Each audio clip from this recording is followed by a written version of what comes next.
across the UK.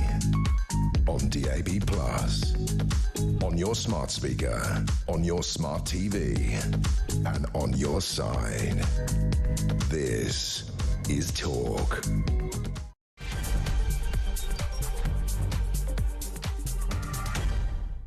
Good afternoon. 3 minutes after, is that 1 o'clock? It's 3 minutes after 1 o'clock. Welcome back to the Home of Common Sense. Thank you to Julia Hartley-Brewer. She's back tomorrow at 10 o'clock. We've got a load to get through this afternoon, including, as you've been hearing throughout the course of the morning, cutting out 2 kebabs worth of meat a week. That's a big ask. Drive an EV, install a heat pump, forget holidays. That's the reality millions of Brits face in the push for net zero, according to the government climate advisors. It's going to cost a lot of money. I'll give you that eye-watering figure in just a moment. Also this afternoon, Kemi Badenoch has accused Prime Minister Keir Starmer of being patronising and playing silly games with figures over his decision to slash foreign aid to boost the UK's armed forces. Your thoughts on that too? And seeing is believing. Donald Trump has shared an AI-generated video depicting his vision for Gaza, featuring golden statues, bearded belly dancers, and Israeli Prime Minister Benjamin Netanyahu lounging on a sunbed. I mean, it's about as subtle as, yeah, you get it. Details to come. Everything you need to know and all the breaking news right here on Talk 0344 499 1000. I'm going to ask a serious question here. You might think, bearing in mind perhaps the spirit in which I would normally talk about this, you might think I'm taking the piddle. But a serious question. Will the quest for net zero make you change your lifestyle? Or has it already?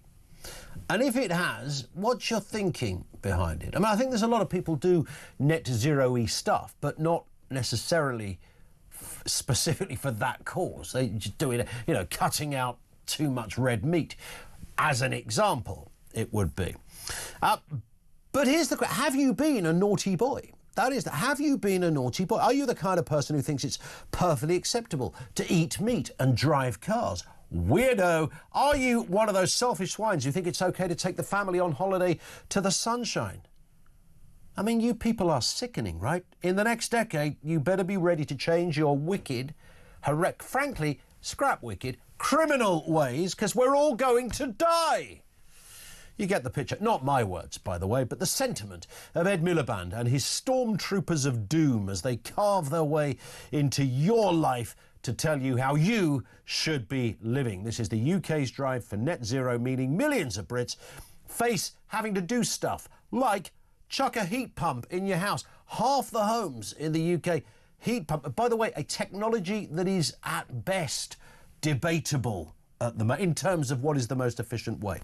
These are government climate advisors. How much do the government climate advisors really know about the climate? Check out the SPADs, the special advisors around Ed Miliband. Check out, we've been talking about political CVs being a bit moody of late, Rachel and Ange and others. The special advisors, I'd like to think that the special advisor to the man who's going to change the entire way we exist and live would be about as qualified in the world of climatology, geology, and issues around the economics and the socio-economic issues surrounding things like. They would be the very best money could buy. I think half of them are former advisors to Jeremy Corbyn.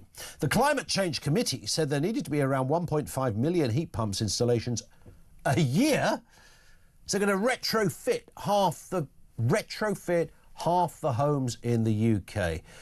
By 2035, that's up from just 60,000 in 2023. So they've gone from 60,000, being the prediction, to 1.5 million.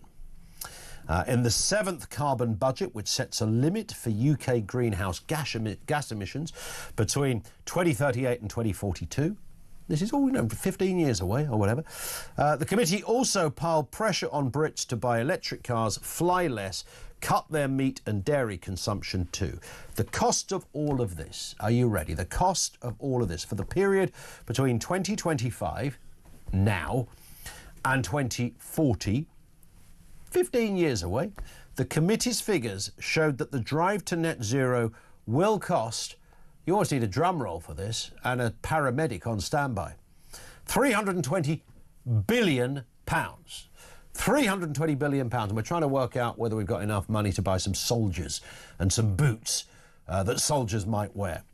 The report did say, though, that from 2040, don't panic about 320 billion is a mere bagatelle in the grander scale of things, because from 2040 the annual cost, the net cost, would become a saving due to falling technology costs and more efficient use of energy and resources. So it'll cost us the national debt of several small countries for a bit, and then it'll get better because we'll all be doing this stuff.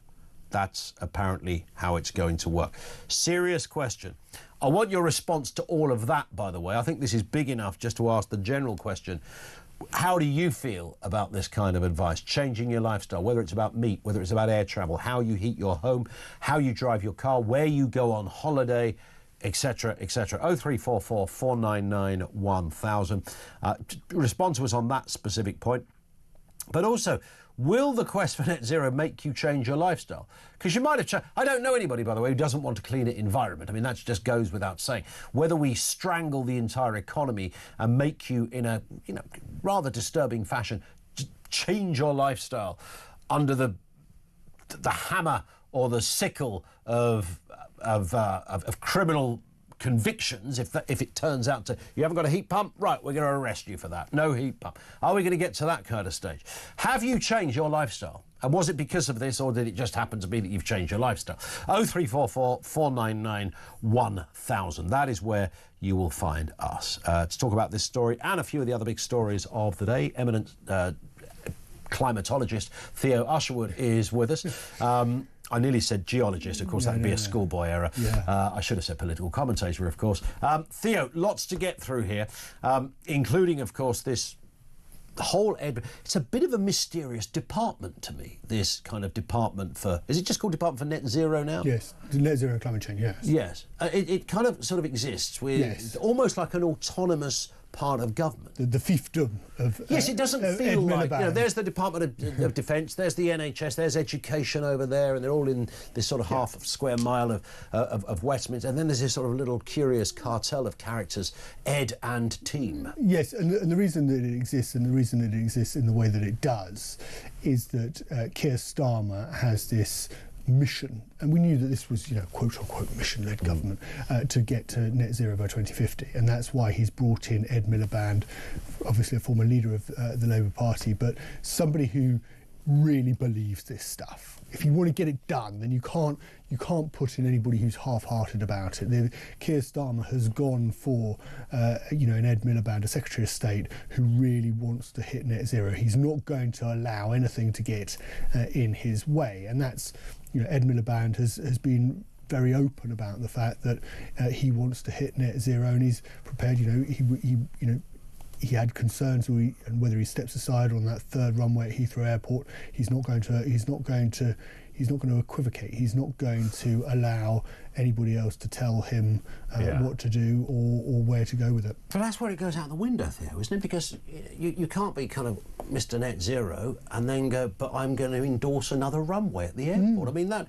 And then there's a few other things. The oil field issue that is still up and running, and there was something else that happened in the last couple of weeks that also... There was a sort of triple of issues. You think, well, hang on, if you're Ed Miliband, you would surely resign at this point. Yes, well, he's not resigning, and that goes. You speak to the heart of the nature, the paradoxical nature of this government, is that, as you say, on the one hand, you got Heidi Alexander last night telling airline chiefs that she wants a second runway at Gatwick Airport. Then on the other hand, you've got this report out which is saying that there needs to be a frequent flyer tax to curb air travel. Which way is it going? And there's a real danger now that Keir Starmer's government lacks direction, that people become confused. Is the person to win out Rachel Reeves as she goes for economic growth, to get put rocket boosters under the economy so that we all feel better off by the time of the next election and think, well, actually, is Keir Starmer such a bad Prime Minister after all, and perhaps some of his voters might think, well, we could vote Labour again? Or do we actually, Labour, very conscious of the pressure from the left, from the green voters, from the young environmentalists who think that actually all 7 of them. Yeah, but that's why he's adopting this. 100%. It's about losing votes to the left. The Liberal Democrats, yes, there's that, but they're more focused. That the success of the last election was actually winning over Conservative voters in places like Maidenhead and Henley. Yeah. The ones he's worried about are the younger voters. This is Keir Starmer, and of course those on the left of the party who think that actually Labour no longer represents the environmental cause. Yesterday, of course, we got the news that energy bills were going up. Ed blamed, a mixture really, dictators, cold weather and petrostates for rising prices. Let's have a listen to Ed Miliband on this very specific point of energy bills. What's government going to do? We're going to have your back. We're going to expand the Warm Homes discount to protect vulnerable families. We're going to insulate and have energy efficiency for more homes. And we're going to ensure that the regulator is really tough with those companies so we get best value for money for consumers. And the truth is, the most important thing we can do is stick to our clean power mission. Homegrown, clean power that we control. Solar, wind, nuclear. That's the way we get off the roller coaster of fossil fuel prices. That's the way we take back control of our energy security. That's the government's mission for our country. So that's what he says. Oh, that was the third one, nuclear, which I know that doesn't strictly go... small reactors. The small reactors. I know that doesn't strictly go against the green agenda as such, although there are some environmentalists that think this is an outrageous idea. I don't think that was ever initially part and parcel, the nuclear bit. Well, it came into being because, of course, there's this drive to try and this is on the economic argument, right? Yeah. This drive to try and bring in data banks for AI, so that, Keir Starmer wants this country to be a hub for artificial intelligence. In order to have artificial intelligence, you need to create these data banks, data centres, which use a huge amount of energy, and therefore you cannot position them too far away from the grid. There was a hearing, and one in front of MPs, I think, or maybe peers even, a couple of months back, where Ed Miliband and his chief advisor for net zero, Chris Stark, were in front of a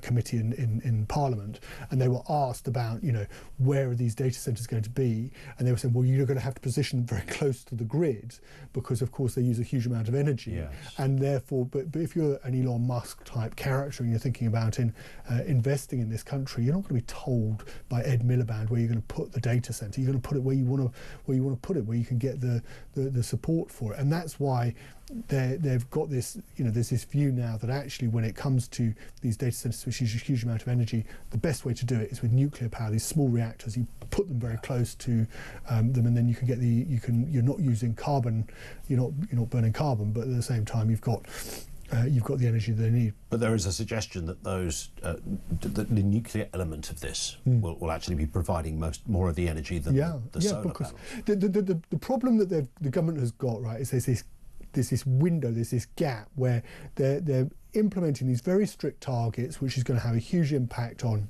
industries, particularly in the northeast of England, where you're looking at drilling for, we've already seen a suspension of no more licenses to explore for oil and gas in the North Sea, and you're going to have these. You're going to have basically these jobs are just going to be taken out of the system because we're not going down that route. The government isn't going to prepare to go down that pathway. But at the same time, we're going to have these clean energy jobs. But Jürgen Meyer, who's of course the boss at GB Energy, said, well, they may not come online for 20 years, and so you're going to have this gap where actually there's no employment in really critical parts of the country for labour, where people want good skilled jobs. The other thing is, he talks about Ed Miliband in that clip you played there. He's talking about insulating homes, putting solar panels on roofs. I was speaking to the boss of LinkedIn at the end of last year, who was saying, when we look at our data sets, when we look at our algorithms of what sort of jobs are available, what people are applying for, what employers want, there's a real shortage in the economy right now of people who can insulate those walls. There's been too much focus on university level jobs. We need to be training people up to go out there and 50% of homes. inside 15, 20 years. But you need the men and women who can get on the roofs and fit the solar panels. And also people who can build the houses in the first place, which is another point about Angela Rayner's dream of 1.5 million homes. What I did find interesting about, when energy prices went up and Miliband blaming, everything from dictators to fossil fuels. It's a sort of leaves on the line argument. Indeed, yeah, it feels a bit like that. But if in a year's time energy bills go down through other, geopolitical reasons, Ukraine and goodness knows what else, then following Ed's own logic, that will be because the fossil fuel companies were able to bring them down. And I don't imagine him standing there and saying that. We know the importance of world events in all of this. We've potentially got Donald Trump now is meeting with Zelensky on Friday to sort out a deal with support for Ukraine, American support for Ukraine. In return, of course, America is going to get access to Ukrainian rare earths and mining rights. Keir Starmer's meeting with Trump tomorrow in Washington. We could have peace in Ukraine. Putin could be, and this is quite difficult to predict because he's a dictator. But you could end up in a situation where actually there's this very you'd think a peace, and actually energy supply from Russia actually into Europe stabilises, and you see the cost of energy come down, just as you saw back in 22 when we had the war, when we had Russia's illegal invasion of Ukraine. Energy prices spiked up. But ultimately, what the promise for Ed Miliband and Keir Starmer made was that as a result, not of putting fossil fuels and our reliance on fossil fuels to one side, that as a result of as a result of this net zero target, bills were going to come down by £300 a year. And that clearly isn't going to happen if you look at this latest report. In fact, on average, and this isn't just looking in the short term. It's no good saying, it's going to be on the never, never. This is looking all the way up till 2050. Bills on average, the household costs could go up by £150 a year in some cases. Indeed. And if they do go down for whatever reason, then the government will claim the victory of that. Your bills are down. We told you they would be down. Well, it can't have it both ways. It can't be because of bad energy pirates who drill for oil that increase them, and then when the same companies are still doing what they were doing yesterday, then say, this is down to something the Labour government did. It's a massively confused picture. But it might be that Keir Starmer ends up looking like a lucky general. If we do have peace in, if a peace is managed to be brokered, and that Russia, does manage to turn, we have a much freer flowing energy supply of Russian oil and gas coming into Europe. But there is inherently a danger with that, is that of course if we have that energy supply from Russia, Russia is going to get wealthier, Russia is going to get stronger. We're going to see potentially the lifting of sanctions. We know that Trump wants sanctions to be lifted against Russia, and we're going to potentially end up in a situation where actually if Trump isn't willing to provide the security guarantees, then we're going to, and this is why Keir Starmer is spending more on defence, we're going to have not just Britain, but the rest of Europe as well, and Rachel Reeves, the Chancellor, has been making this point, significantly increase our spending, because at the moment, European NATO, that's taking out America, European NATO is 10 times richer than Russia. If we decide to spend the money on defence, we can well stand up to Putin by ourselves. But if the sanctions are lifted, certainly from the American end, that's going to become more difficult, especially if Putin gets richer. Indeed. Theo, stay with us. Theo Usherwood, political commentator, is with us on the programme. Over to you as well on all the net zero stuff and everything that goes with it. We've got the Green Party coming on in a bit, and a big voice from the Daily Sceptic as well. Two very different views on net zero and its necessity or lack of, etc. More stories to come. Phone lines at this end remain open. 0344 499 1000.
completely destroy your countries, and yet you're lecturing us and telling us to do more to defend your own continent when you're not doing it yourselves. Why is it that we as Brits and as Europeans, continentals, whatever, why is it that we are making the American taxpayer make it so that we're sleeping safe in our beds at night? It's absolutely outrageous, and it's right that Trump has called out our naughty PM to start doing the right thing finally. Yeah, well, when he was standing in front of that podium yesterday talking about strength abroad and security at home and all that kind of thing, I was thinking to myself, well, hang on a minute.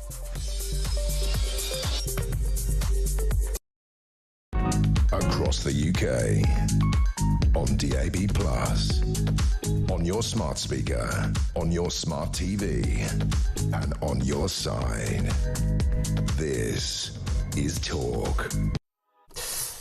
It is Talk. 0344 499 1000. Theo Usherwood is with us. This comes from Gary, who says, afternoon. Isn't it nice when people use the term afternoon? Good afternoon to you. I like that. Doffing caps and, you know, politely holding doors open for people. Love it. Ed Miliband is an irritating man, says Gary. They cannot control wind or sun. He slipped nuclear in to try and deflect. Second most dangerous man in Britain after his boss, says Gary. Nice point. Let's move to this story. Kemi and Keir clashing over... I only just realised both their names begin with a K. Yeah. I can't be the first person to spot it. Kemi and Keir. Something in that. It's very poetic. Well, they've clashed, of course, at PMQs over the government's decision to slash foreign aid to boost UK's armed forces. The Tory leader accusing the Prime Minister of being patronising and playing silly games with figures, she says. Let's remind ourselves of his announcement yesterday. So starting today, I can announce this government will begin the biggest sustained increase in defence spending since the end of the Cold War. Yeah. We will deliver our commitment to spend 2.5% of GDP on defence, but we will bring it forward so that we reach that level in 2027. Yeah. And we will maintain that for the rest of this Parliament. And let me spell that out, Mr. Speaker. That means spending £13.4 billion more on defence every year from 2027. If I was Kemi Badenoch at that point, because I think that's where, to me, the interesting part of this story now is, Theo, I would have stood up. My first response would have been woeful. Can you not read the room, Prime Minister? It needs to be much higher than that. She was pressed on what she would do, and her answer was essentially, I don't know. Yes, and that was the problem, and Keir Starmer made some hay out of that. To be fair to Kemi Badenoch, she asked a fair question at PMQs today, and the Prime Minister sort of batted her down and said, I've already given you the answer. Actually, if you look at the numbers, so it's 13, the number that Keir Starmer raised there, brought up there was £13.4 billion. But we've already, the government has already said that it's going to increase defence spending in line with inflation. So actually, if you're looking ahead to 2027, it's actually only extra £6 billion. Yes. And that was what the Sun went with this morning. It's an extra £6 billion in funding. And she raised that, she said, is it, and John Healey, the Defence Secretary, couldn't answer the question. He said it's actually £6 billion, admitted it was £6 billion this morning. So she's raising the point, and he's saying, well, actually, he's making the comparison before the government announced that it was obviously going to go up in terms of defence budget was going to go up in terms of inflation. So he's saying, well, actually, it's on the original figures, it's 13 billion, but actually it's £6 billion. So he's hyping it up to be something more than it's not. And he was also interestingly asked about the Chagos Islands deal, which could run in, it's about £180 million a year for us to, in effect, rent our space for Diego Garcia on the Chagos Islands from Mauritius. Yes. And whether that money, it could amount to billions over the years. 51 figure banded about by Nigel Farage is that it could cost as much as 52 billion pounds overall. And of course, there's a big question mark over actually whether this new money for defence is going to also have to cover that Chagos Islands deal. Now, you'll remember, of course, Keir Starmer has already just given Donald Trump the right to veto this deal. But again, Keir Starmer battered away the questions from Kemi Badenoch, but he didn't answer the question, which was actually, is that money for Chagos, presuming it goes ahead and Donald Trump says it's okay? And there is a big question mark over that ahead of this Washington trip. But actually that money, Ian, going by the Prime Minister's answer, is going to have to fold into that Ministry of Defence budget, even with the uplift of £6 billion by 2027, and that's going to have to come out of that money. So that you've already got to take that money off as well. So it's kind of already been spent elsewhere. Well, I mean, if the Chagos silence goes ahead, but it may well be, you know, that the taxpayer could be saved by the British taxpayer could be saved by Donald Trump just coming in and just going, listen, forget it, we don't need to do this. Diego Garcia is ours, and we're just going to keep it the way it is, because of course they use that base as a key strategic military base in order to launch missions over the Far East and Middle East. We're talking to Donald Trump. Let's move on to this one. It's an extraordinary story. This is definitely going to divide the room, this one. Donald Trump, who's released or shared an AI video depicting his vision for a Riviera in Gaza. He talked a few weeks ago that, you know, Gaza will be a Riviera, there'll be hotels and goodness knows what else. And some, clever whiz kid with the AI tools has decided to make what looks like high production values, although you can do high production values with an app these days on your phone. So it looks pretty good, but whether it is insensitive is another issue. So this video, I'm going to show you it in just a second, or some of it, filled with skyscrapers, blue shores, razor hot sunshine, scantily clad, quote, Asian babes. It's stop the bombs, stop the fear. Trump Gaza is finally here. Have a look.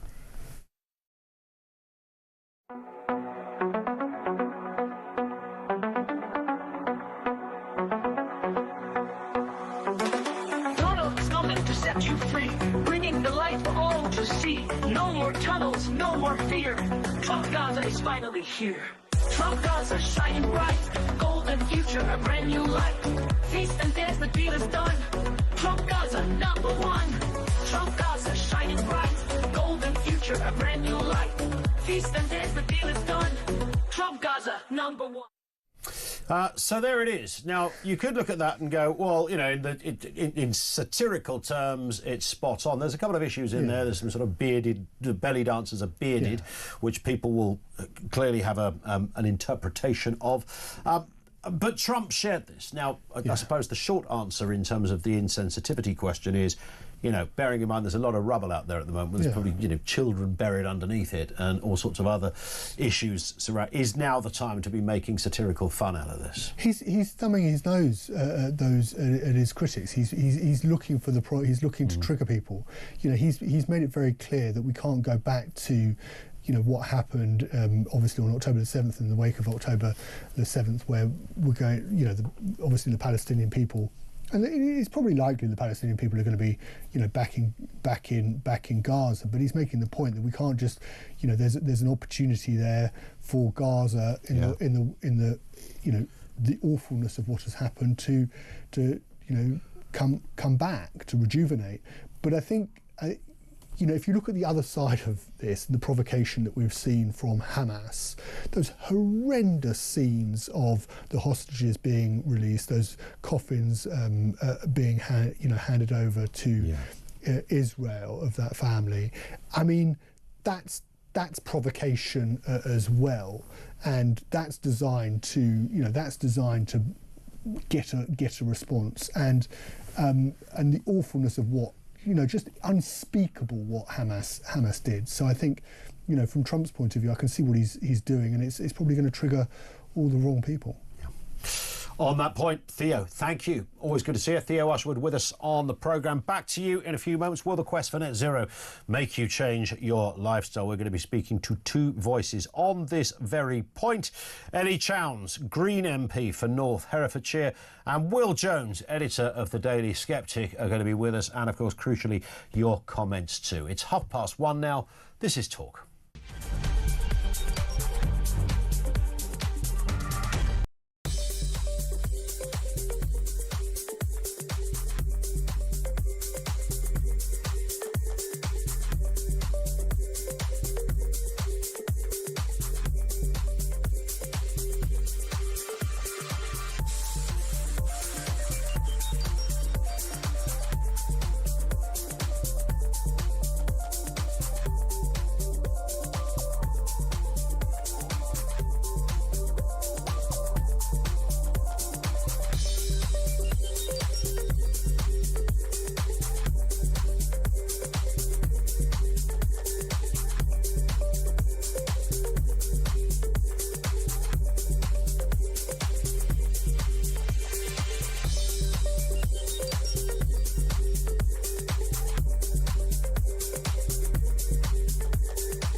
across the UK.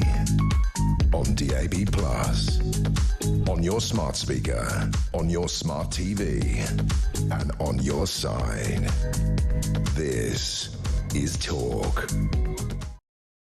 This one from Claire, who says, I don't know what gives Starmer the idea that Trump is going to welcome his new defence budget starting in 2027. My guess is that Starmer is going to go in grovelling to Trump about his upping the ante in the Chagos Islands deal, and he's going to be sent back with his tail between his legs and an ultimatum to pay his dues, and that involves taking back Chagos.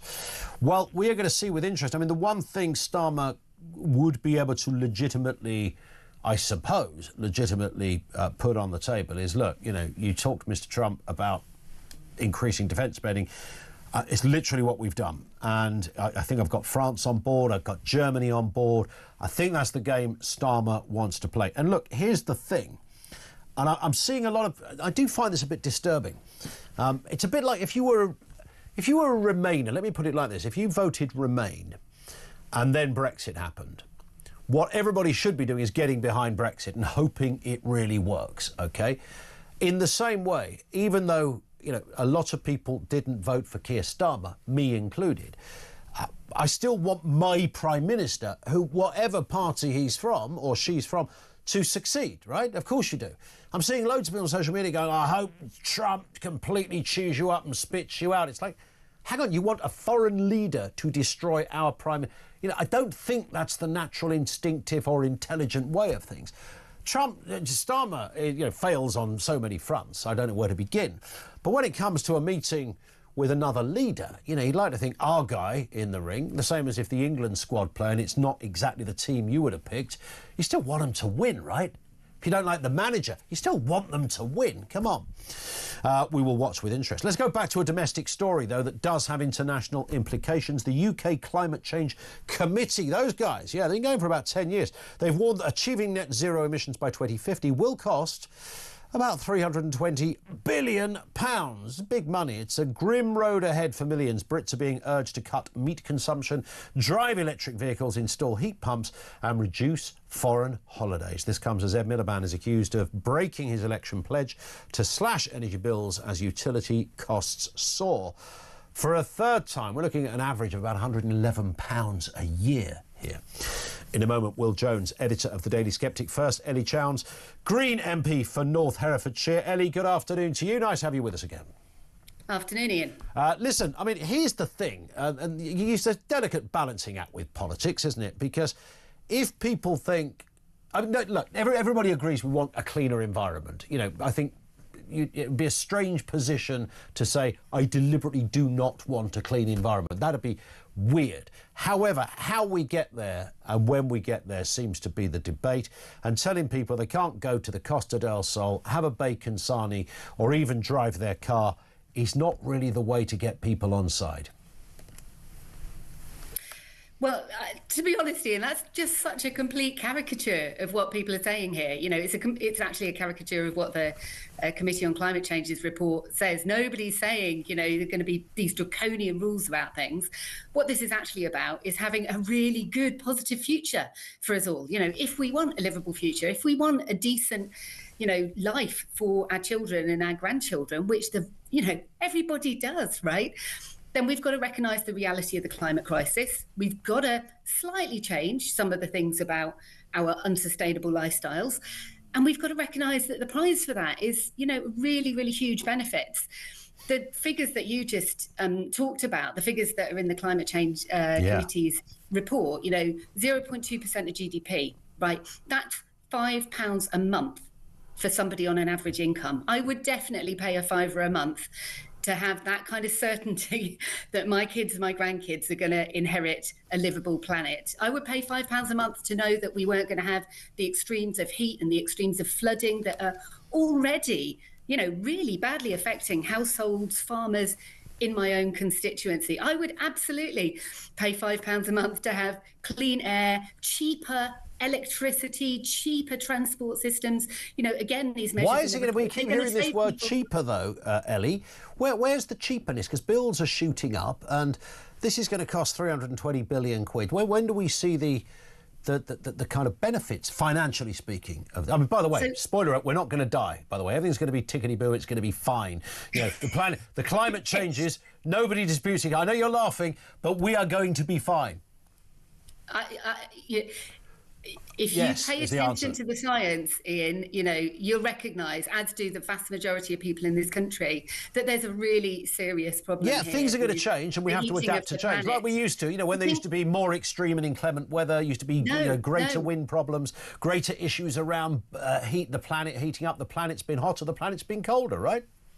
What we're seeing now is absolutely unprecedented in human history. You know, it's absolutely extraordinary. It's levels of heating, rates of heating that are completely unprecedented. We have to recognise the seriousness of that. And for £5 a month for a person on an average salary, we can be sure that we will be fine. But sorry, Ian. No, go on, you finish. Sorry, Ellie, go on, you carry on. Let me respond to what you were saying. So for a £5 a month, we can be certain that we'll have a decent, good, livable future. And that will be beneficial for us. You asked about saving money. Again, this report from the Climate Change Committee says, you know, electricity bills, energy bills, home energy bills will be about £700 a year cheaper. Transport bills will be about £700 a year cheaper. You pointed out absolutely correctly that energy bills have been going through the roof. And that's for two reasons. That's one, that we are really badly exposed to global fossil fuel price crises, like the one that we've seen caused by Putin's war on Ukraine.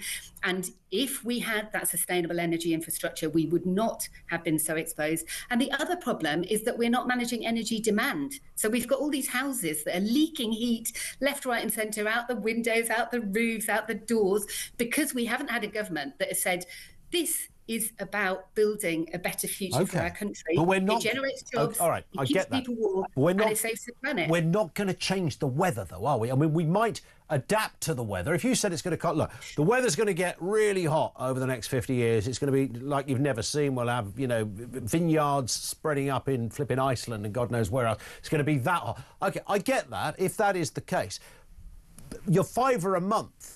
Building new forms of energy, all of that great, because, you know, again, if you can get free energy, why would you not want free energy rather than pay? We all understand that, but it's not going to change the weather. It's not going to change the climate, is it? We can't change the climate because Ed Miliband has given the go-ahead for a wind farm. So there are two things here. So one is, you're really right that there's lots of heating and extreme weather that's already, unfortunately, baked into the system. You know, at the minute we're facing 2.7 degree rises in temperatures. We're already at 1.5. We're already seeing, you know, very, very much more frequent flooding in my own constituency than we used to see. That is climate change related, and we have to adapt. And we're behind the curve on that. That's a key issue. And again, the Committee on Climate Change has been really explicit about that. But the other thing is, it isn't too late to reduce the heating, to take the lid off the saucepan, to turn down the temperature, to jump out of that saucepan in which we're all frogs kind of slowly boiling away. We can actually turn down the heat if we take those actions now. Can we really do? Here's the question, though, if you took every human off the planet and we were observing from another planet what happens to Earth, do you not think there would be climate change? Where on occasions over a cycle, there might be lots of times when it would flood more than others. There'll be dry periods. There'll be periods of warmer weather.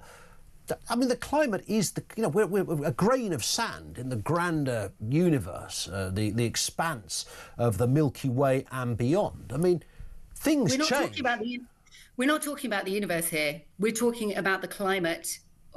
Indeed. So if we didn't exist on the planet, you're saying the climate would always be steady, nothing would change? No, of course I'm not saying that. That's ridiculous and completely unscientific. Science clearly shows us that there have been variations, but the point is that what we're seeing now is what's called anthropogenic climate change. It's man-made climate change. It's people-made climate change. And there is a universal consensus that is because of the effect of what humans have done, and specifically the burning of fossil fuels over the past couple of centuries. But we're doing less of that than we've ever done, right? We're doing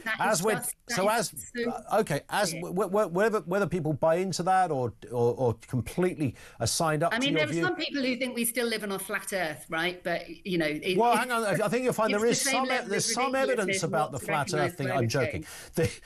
But in terms of how we live our life, Ellie. I mean, it's unrecognisable to how it was 20 years ago. So how has it got worse when we've got so much better?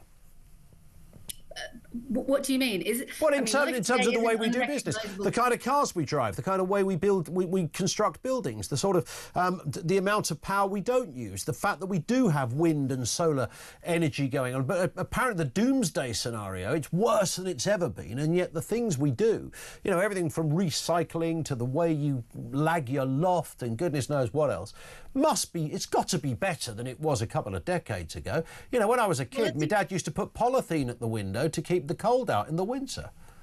I think if you talk to the people whose homes went up in flames and smoke in Los Angeles in January, I think if you talk to the people whose lives were lost in unprecedented floods in Spain last year, I think if you talk to anybody who's been on the front line of the reality of the increased frequency and extremity of weather, they'll tell you that for them, their lives hasn't got better. We need to recognise the reality that the climate crisis is here. We've got to adapt to it. And that adaptation at the cost of £5 a month, £5 a month. £5 a month. A livable, positive future for us and our grandchildren. Ellie, listen, it's a pleasure to speak again. Thank you, Ellie Chowns, Green MP for North Herefordshire. Will Jones is with us, editor of the Daily Sceptic. Will, you've been listening to that. I mean, come on, talk about a bargain. It's a £5 a month, man. That's a deal, right? I don't think that we're just talking about £5 a month here, Ian. This is the requirements that the Climate Change Committee has suggested to the government involve some really serious changes to our lifestyle. We're looking at the government forcing or pushing heat pumps on us and really pushing for those changes.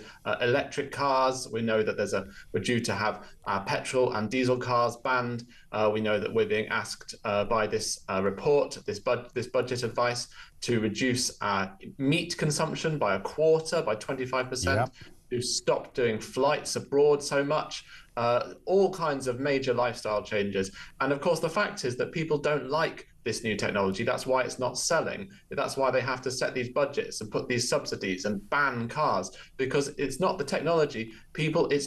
It's not better. People can see it's not better. It's not as reliable. It's much more expensive, and people are rejecting it, just as people are rejecting net zero, because we can't afford it. We couldn't afford it in the first place, and we certainly can't afford it now. So what about Eddie's point that we can't afford not to do it, which is because we are going to die? You know, that we're shriveling up like little raisins here, according to the Green Party and others, because the weather is changing. It's anthropological. It's not environmental in that conventional sense. We are at fault.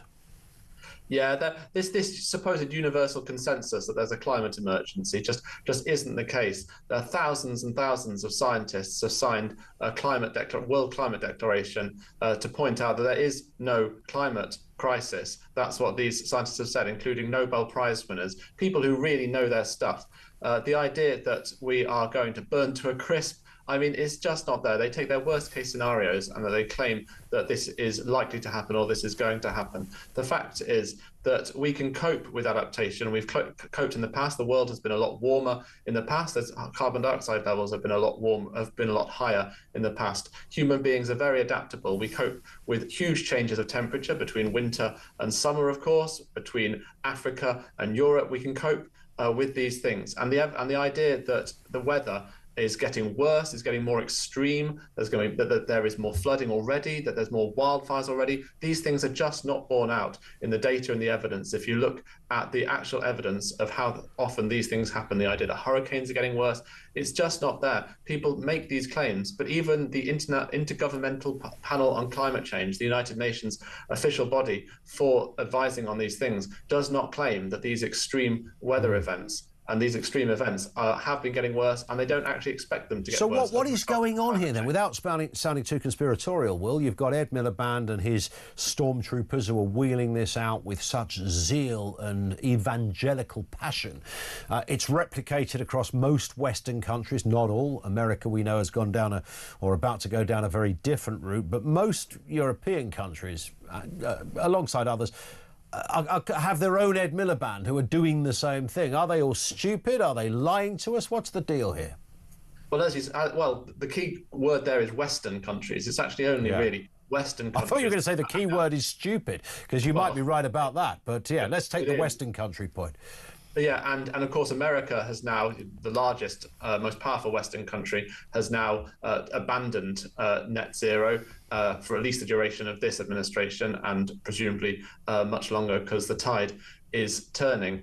But Europe is an outlier here. It's still insisting on these ruinous schemes of net zero to try to decarbonize. But all we're really doing, is pushing our heavy industry abroad to countries like China that haven't stopped building coal power stations. They have their economy is hugely coal-fired, and yet they're the people we're turning to produce our electric cars and our solar panels, our wind turbines. We're turning to them to produce them because they're the ones who can do it cheaply. Why? Because they're still using huge amounts of fossil fuels. India, China, these hugely populated countries, they've never really bought into net zero, and they're not about to start doing it now. So Western countries, Western Europe, very distinctive. But in fact, the UK is even worse, because what a lot of people don't realise is that these carbon budgets are set in stone. They're legally binding. Not this advice from the Climate Change Committee, but the government must now consider this advice, and the government must now set a budget based on this advice. It can choose what to do with the advice, but it must now set a budget, a seventh carbon budget, which is legally binding and that it will have to stick to. So these things are not just advice, and the UK is the only country that has done that. We're really so-called leading the world, but we're leading the world off a cliff, and we can see less and less the rest of the world is following. We're going to watch this one with interest, and we will speak again. Will, thank you for your time, sir. Will Jones is the editor of the Daily Sceptic. What do you say to that? I want to speak with voices on all sides of this. We had Ellie Chowns on.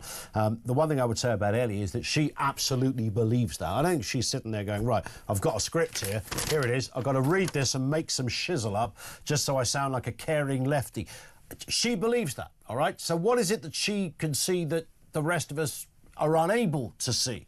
If you concur with her, tell us why everybody else is wrong. She also said in her assessment of all of this that most people, I think I'm slightly paraphrasing, pretty much most people, or nearly all people, or something like that, are on board with this. Are you? If not, why not? What does she know that we don't know? 0344 499 1000.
Destroy your countries, and yet you're lecturing us and telling us to do more to defend your own continent when you're not doing it yourselves. Why is it that we as Brits and as Europeans, continentals, whatever, why is it that we are making the American taxpayer make it so that we're sleeping safe in our beds at night? It's absolutely outrageous, and it's right that Trump has called out our naughty PM to start doing the right thing finally. Yeah, well, when he was standing in front of that podium yesterday talking about strength abroad and security at home and all that kind of thing, I was thinking to myself, well, hang on a minute.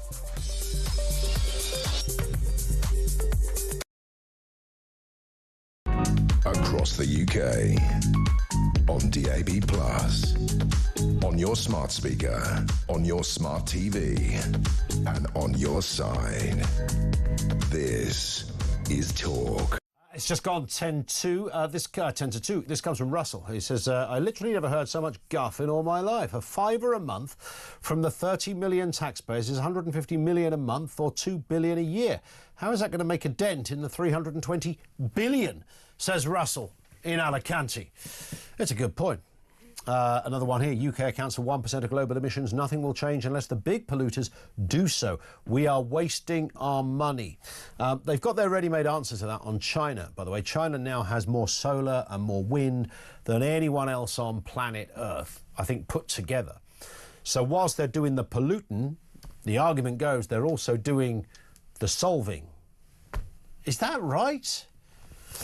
I don't know if it should work like that. Andrew's in Hertfordshire. Andrew, what have you got for us? Good afternoon. Good afternoon, Ian. That Ellie has just made me apoplectic with rage. I mean, I'm bouncing off the walls here. What the arrogance of that individual is beyond recognition. She speaks well of you. Trust me, what was it Ken Dodd was to say? I'd like to marmalise that. I mean, it's just unbelievable. The arrogance, the absolute arrogance. There's 30 million taxpayers, of which 6.9 are actually higher rate. So she talked about the average person. So the average person is going to have to fund the other 40 million people who can't pay £5 a week. Yeah. And she bleats on. They all hit my children and my children's children. Yeah, there's people out there that are starving at the moment because they're having to put money into fuel for their house because we're paying a green levy. So every wind farm energy that's generated is linked to the price, the wholesale price of gas. Yep. So we're paying through the nose. And if we get to 2030 and we're all living in Aaron sweaters singing Kumbaya and rocking at the top of a mountain, what did we win? We won nothing. Yeah. And the value of a product or service, Ian, is determined by the person receiving the service or product. Yeah, that's spot on. And nobody in the country is seeing any value. And at the moment, we're at a big inflection point. 26th of March, the OBR reports, we're in a bad place. The budget's failed. Inflation's going to rock through the roof. America's the big place to invest in because they got cheap energy. And Miliband has to go. His level of incompetence. Do you know? But I think, though, I think he's got the safest job in government, though, Andrew. In a weird way, not because he should have, but because I think Starmer has cut some kind of deal with him. You know, he's a former leader of the party. That must always be a bit clunky when you're, you know, in meetings.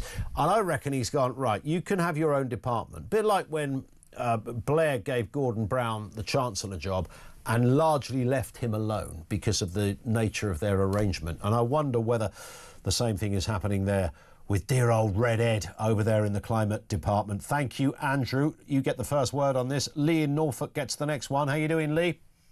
Oh, great, Ian. How are you? Good as gold at this end, thank you. What are your thoughts on this?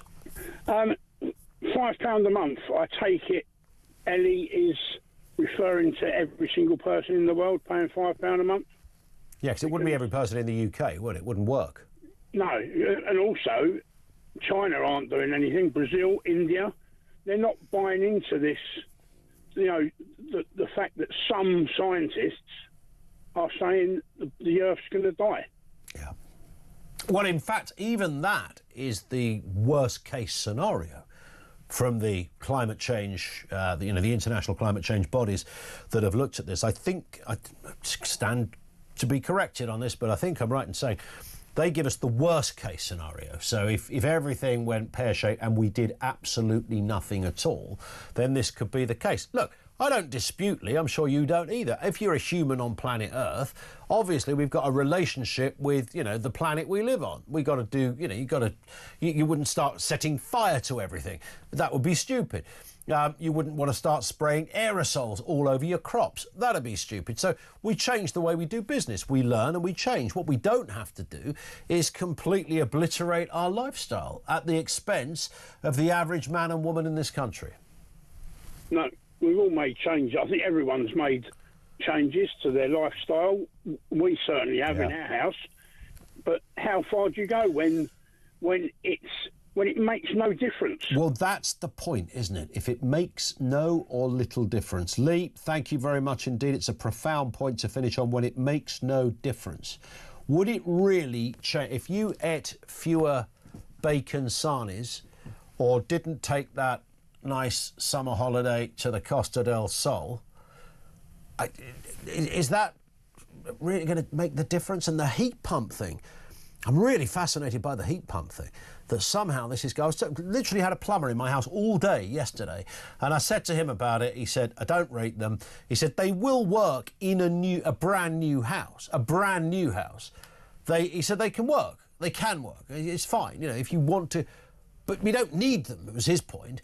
And he wasn't claiming to know loads about the planet, but he knew loads about heating, and he knew that these are not the answer to everything. And what he also knew, which everybody else does, is retrofitting at least 50% of all homes in the UK ain't gonna happen.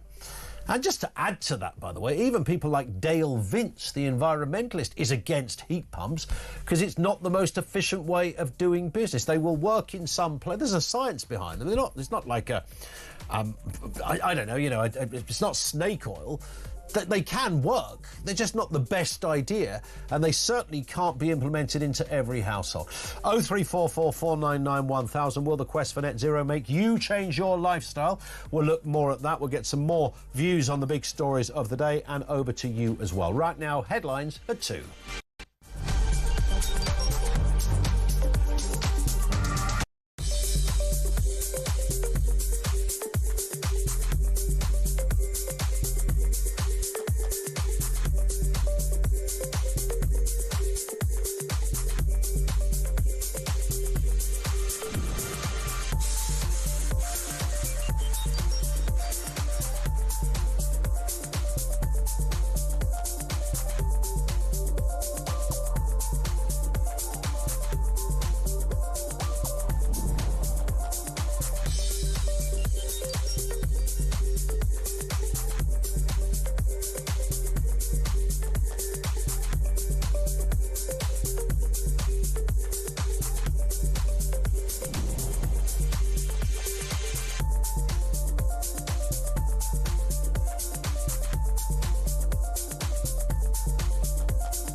Across the UK, on DAB+, on your smart speaker, on your smart TV, and on your side. This is Talk.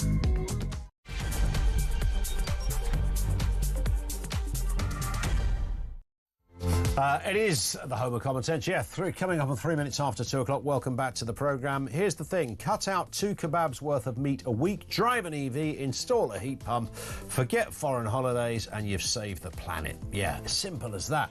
That's the reality millions of Brits apparently are facing in the push for net zero, according to government climate advisors. Oh, by the way, P.S. it'll cost 320 billion quid, but don't worry about the price tag.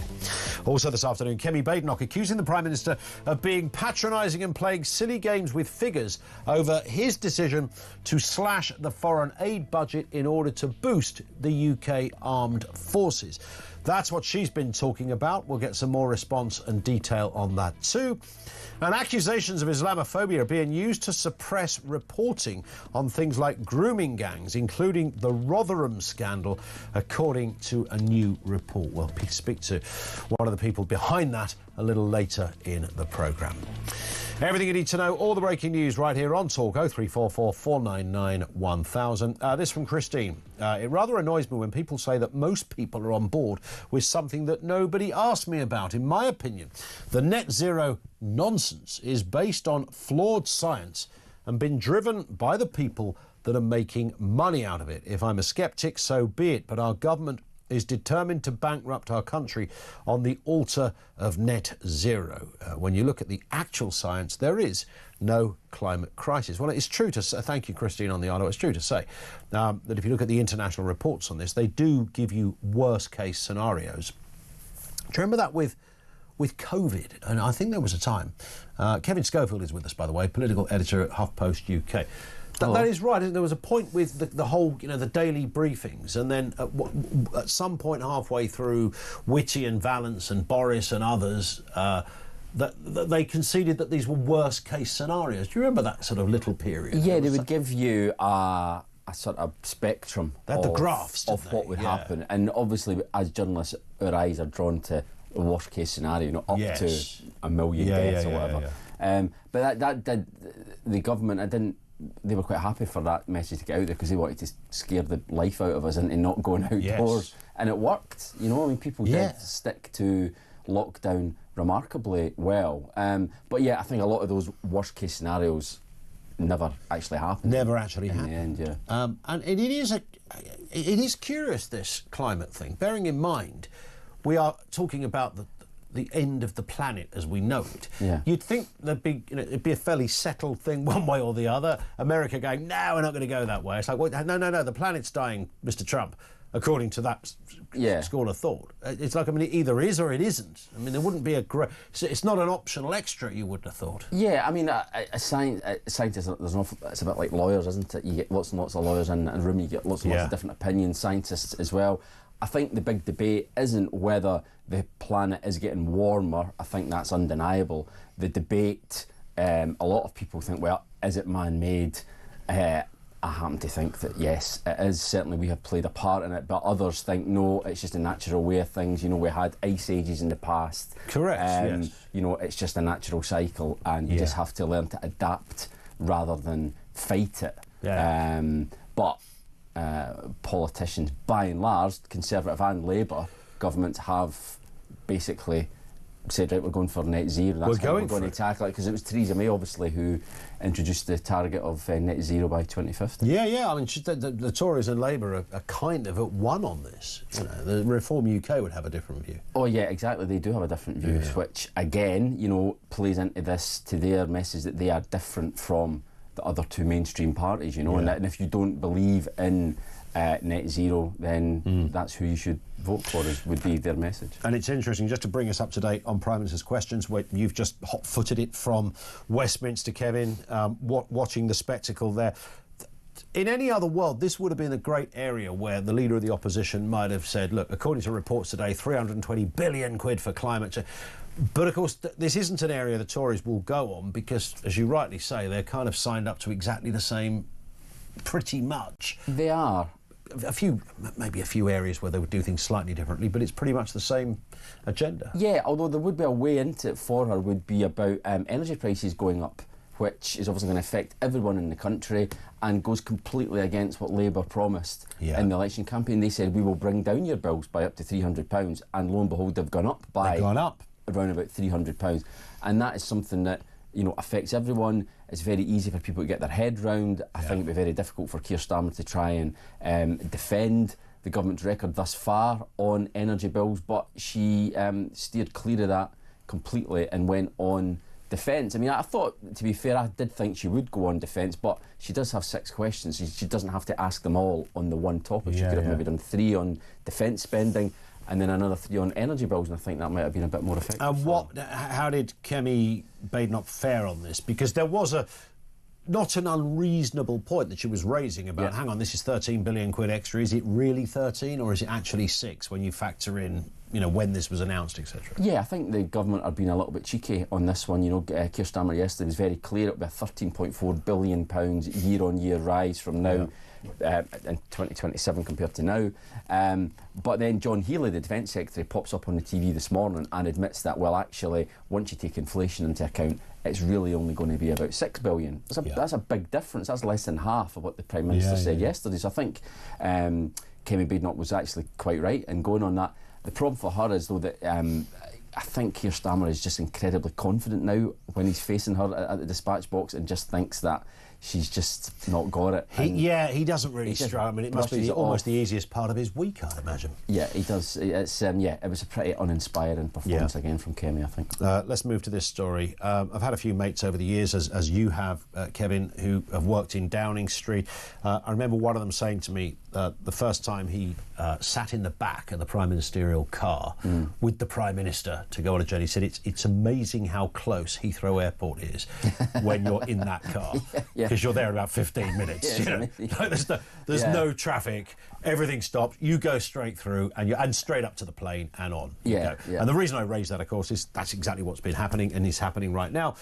Straight from PMQs, that's where Keir Starmer has gone to meet Mr. Trump. Must be great. You don't have to pack a bag, somebody does it for you. You don't even need a passport, for God's sake. You haven't got to go, where's my passport? Must have been a footballer. Premier League football, people just do everything for you, you know what I mean? Just absolutely, be here, it doesn't matter to be be there here. At that time and that's all you have to. We've got assistants that do this stuff. So off he's gone to catch a plane to be in the United States. He's been given some last-minute advice by none other than Nigel Farage, who said, look, he's as sharp as hell, Mr. Starmer. Don't be hesitant. How to woo Donald Trump, according to Nigel. Yeah, well, listen, if anyone would know, he would, because he does actually have a friendship with him and he knows him on a personal basis. I think it's safe to say that Donald Trump's approach to Keir Starmer will be a bit different than his approach to Nigel Farage. But yeah, I think any advice the PM can elicit at the moment would be quite welcome. I think it's going to be absolutely box office. I mean, we saw Emmanuel Macron with Trump earlier in the week, and they were doing that kind of weird kind of bro handshake thing. It was all about. I can't see Keir Starmer doing that. That is literally something Keir Starmer Armando Iannucci do would have written, and they'd have rehearsed it for days. Go, now do the wrist bit. Now do the now overflap your middle finger onto the last digit on the president's. It was just so weird. Cringe. It was so cringe. Because they all do they like the back slap, don't they? Who can do the biggest back slap? How long can you hold on to the person's hand that you're shaking? And who's the alpha male? The two of them want to be the alpha male in the room. There was that bit though, wasn't there, when he sat Macron next to his desk? Yeah. Was that an accident or was that deliberate? No, that was probably deliberate as well. This made him look like a little boy, you know, sort of coming to visit the teacher. In the middle is Trump, on one side was the vice president, and on the other side, his other assistant was Macron. These things don't happen by accident. But it will just be fascinating. And all these things, you know, there'll be choreography involved. You know, Number 10 will have been in touch with the White House about where they're going to sit and what they're going to do and when they're going to answer questions and where the press conference is going to be. So all of that, the body language will be fascinating. But just the fact that these two guys, I mean, there's more. Keir Starmer's got more to lose than Donald Trump. I mean, Donald Trump even said, you know, last week I think he said, I think Keir Starmer's going to come over. It's him that wants to meet me. Yes. He's the one in charge. You know, which he might as well have just said, I didn't ask to meet him. That was left hanging, wasn't it? Yeah. It's his idea, not mine. Is this an important meeting, though? Because, of course, you know, Starmer goes there almost not just as the British Prime Minister, but there's a little part of him that's sort of representing a European thing here on defence. Well, absolutely. I think it's probably the most significant meeting between a Prime Minister and a President, I mean, possibly since the Second World War. I mean, don't want to put too much emphasis on it, but I think that's fair, especially when you see what Donald Trump has done already. You know, he's basically broken up 80 years of the geopolitical consensus of America standing side by side with Europe, providing that security backstop, military guarantee to protect us from, well, the Soviet Union, from Russia. And that's gone now. He seems to have allied himself with Russia, which is an incredible. He's turned the whole thing on its head. So Keir Starmer's got to go there and somehow try and persuade Trump to pull him back from the edge, say, actually, hang on, Putin's not a guy you want to be trusting. He's got to persuade him to, tone down the rhetoric on Zelensky in Ukraine. He's somehow got to try and persuade him not to slap tariffs on the UK.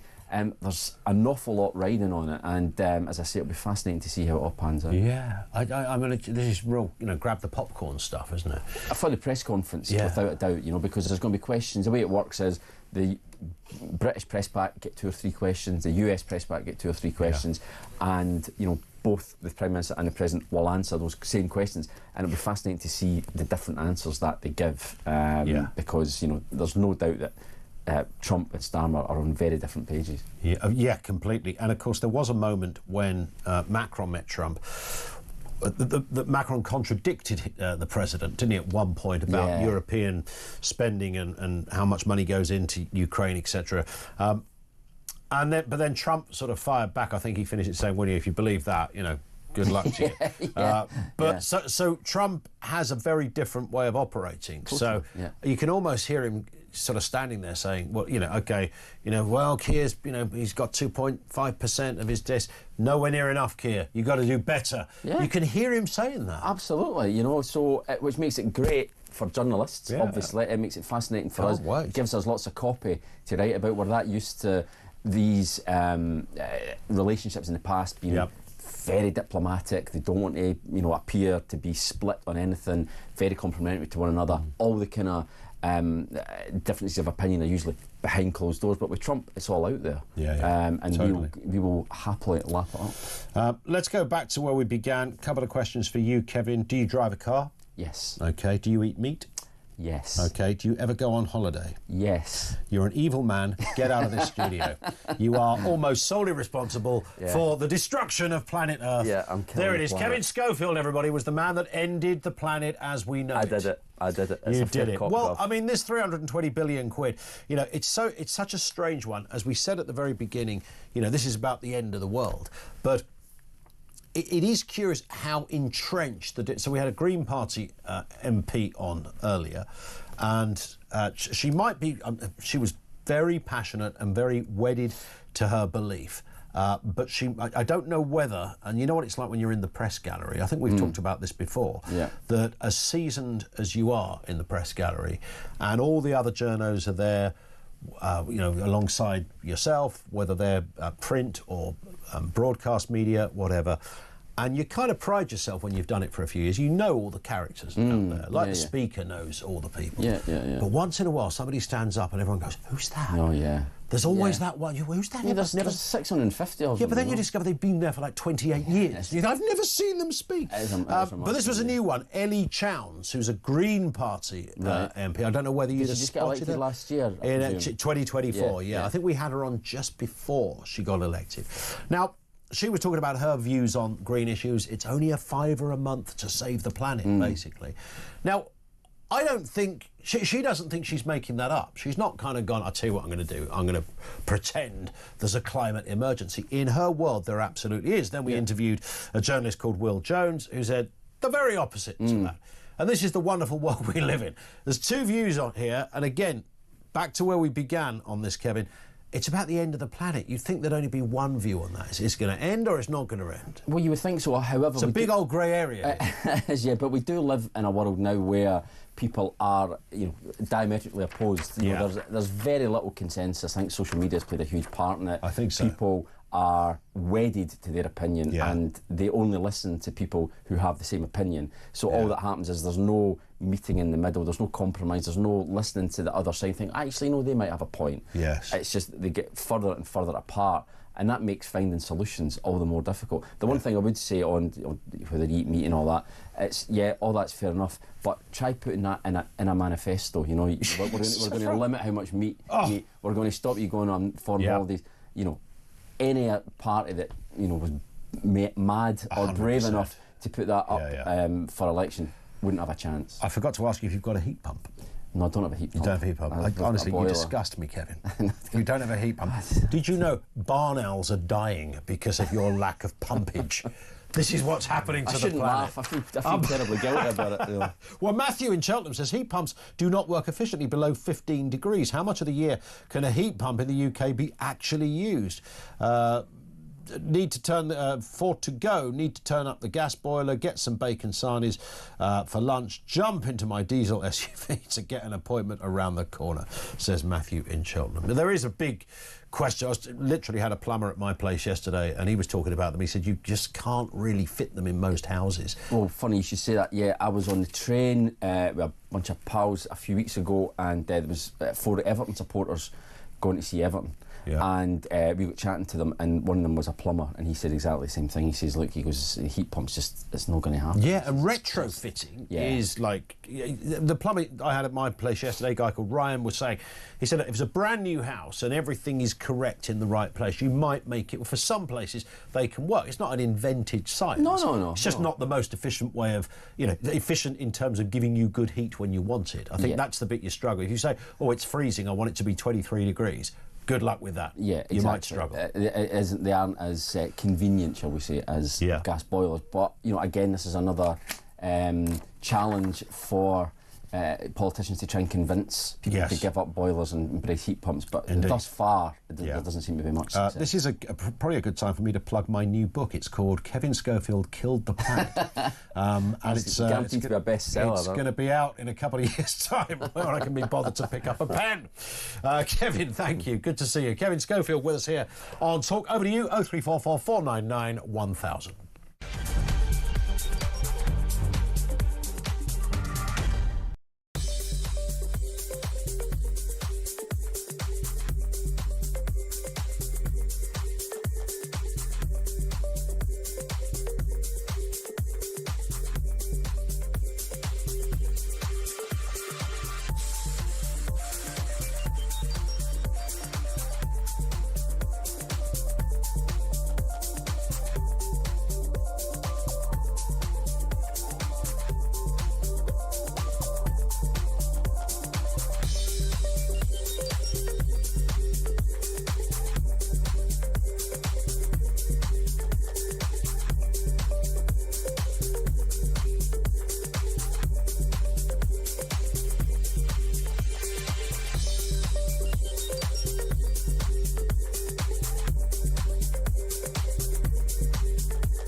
When policies are given flagship titles and everybody's supposed to get excited because all of a sudden, this time next year, the government will have us think we'll be living in some crime-free nirvana where we can leave our front doors open when we go up the road to do a bit of shopping. Utter nonsense. Every government in recent history has had its own crime and policing bill. Where has that got us? Rising crime, catastrophic detection rates, streets that are unsafe. That's where all these bills have got us. Across the UK, on DAB+, on your smart speaker, on your smart TV, and on your side. This is Talk. It is indeed Talk. 21 minutes after 2 o'clock. Henry Kelly died. Did you see that? Henry Kelly, who was the host of Going for Gold. And it's funny, we talked about Neighbours, didn't we, last week, I think it was, that Neighbours that used to, kids, students would go home and they'd watch Neighbours at lunchtime. And Neighbours was followed by this weird show called Going for Gold, which is kind of an international show of different European contestants. So you get a French contestant, German. And I always thought that the kind of, the elephant in the room was surely the British guy had an advantage, that he spoke English over any other nationality. And Henry Kelly, previously of Game for a Laugh and various other programmes as well, sadly died at age 78. I actually thought he was a bit older than that. I think I bumped into him once or twice, but a very gentle, erudite and skilled man with a huge backstory in his own field. 0344 499 1000. Let's go to Rajit in Harrow. On this issue, Rajit, of climate change, what's happening here? Are we all going to die? Well, firstly, yes, I'm sorry about that game show host dying. I remember. Anyway, I think that first of all we have to make a distinction between climate change and pollution. So I got myself a trusty diesel at the time that the Labour Party was encouraging these things. Yeah. And one of the reasons I got it was that you can actually drive it on biodiesel, which is carbon neutral.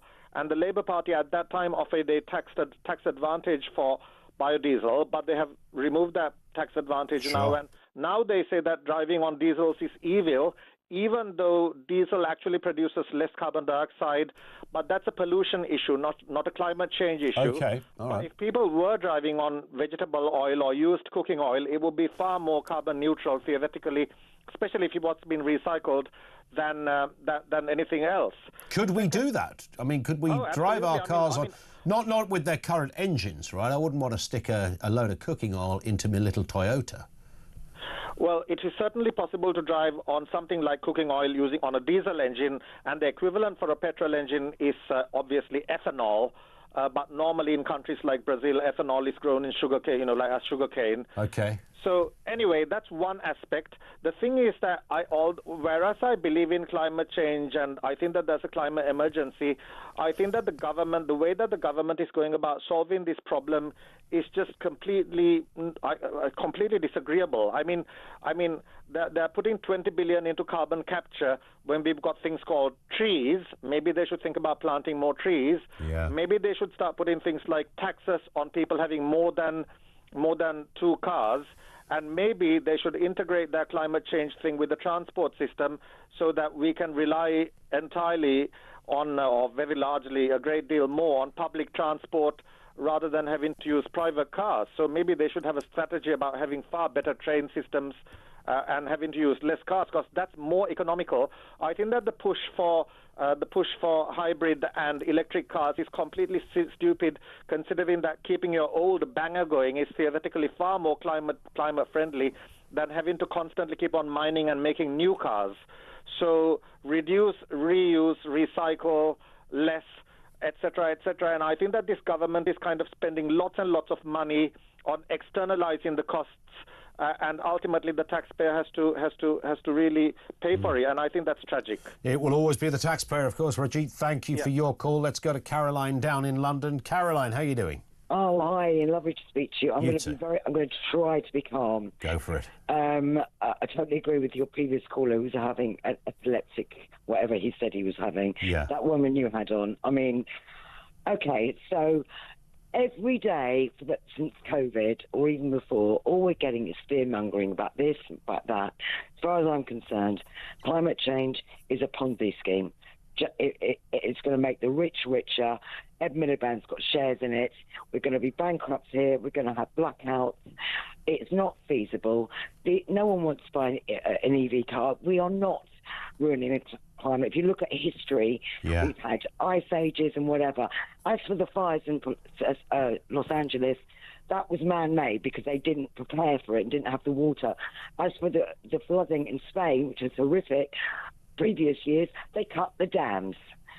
This has all been made to promote climate change, and it is a joke. But you'd have to have a lot of people involved, wouldn't you? Not suggesting that it's not a bit iffy, but for it to be a kind of an invented lie, there would have to be tens of thousands of people in on the lie, wouldn't there? No, you just need the top lot, the Vanguards, the BlackRocks, the Bill Gates, the people that who've planned everything with COVID, and it's not conspiracy. Hang on, they planned COVID now? Oh, yes. This has been going on for decades. I mean, it's all coming out. Well, it ain't, is it? I mean, some people are saying it on social media, but I mean, it's just kind of, Well, okay, we'll leave tinfoil hat territory to a degree. I agree with you that I think the idea that the climate change debate is settled is clearly bonkers. If it was settled, nobody would be driving around in gas-guzzling cars, and you certainly couldn't go down the road and buy one if it's about to kill you. But you can. And also, in the other things, they're going on about it, but they're building runways to create more planes. Yeah. They're making planes more expensive and travel. So it's all about the rich getting richer and having a wonderful lifestyle, eating their meat, while the us lot, we will not have the money to fly. We won't be able to buy meat. They're trying to kill our farming, so we don't have food security. It's like a puzzle that's all fitting into place now. It's just desperately sad, and I'm very, very worried about what is going on in the UK. And also, if India and Brazil and all these other, and America, don't do anything about climate change, come on. Ed Miliband is literally reaping it in. He's got shares in companies. It is a Ponzi scheme, and we have somehow got to stop I don't know it. whether he's got shares in companies. I mean, I hear that said, but I'm not sure that's true.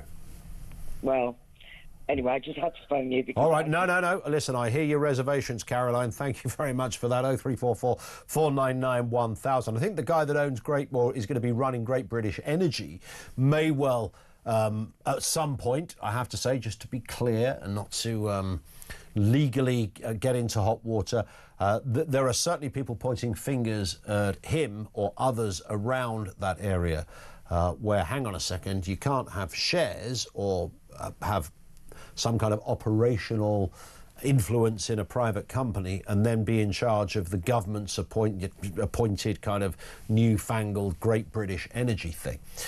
What I think is irking people here, there's a couple of things, but what is infuriating is if we thought we could energise our entire country on nothing but wind and sunshine. So therefore, ultimately, if you imagine all the infrastructure was paid for, we bought all the panels, we bought all the windmills, we're talking about free energy, right? Utterly free, completely free. Completely free. It doesn't cost a bean. Yeah, you've got to, there's operational costs in making sure that it's nicely, shiny and polished and all the rest of it, and that it works, and you've got to have some engineers to install and stuff, but it would ultimately be free. We'd all go, that's brilliant. OK, in which case run it as a parallel scheme. Let's see how it works. The problem we all have is being told that against the backdrop of a cost of living crisis, where all of this stuff is getting more expensive, that you've got to pay extra on your bills to finance this kind of stuff, extra on your taxation to finance this kind of stuff. And yet at the same time, you've got a government that are telling us we're all going to die if we go on holiday too much because of the climate and the aeroplanes are very bad, while giving the green light to a new runway at an airport. That doesn't make any sense in anybody's book. I mean, you couldn't write that kind of nonsense.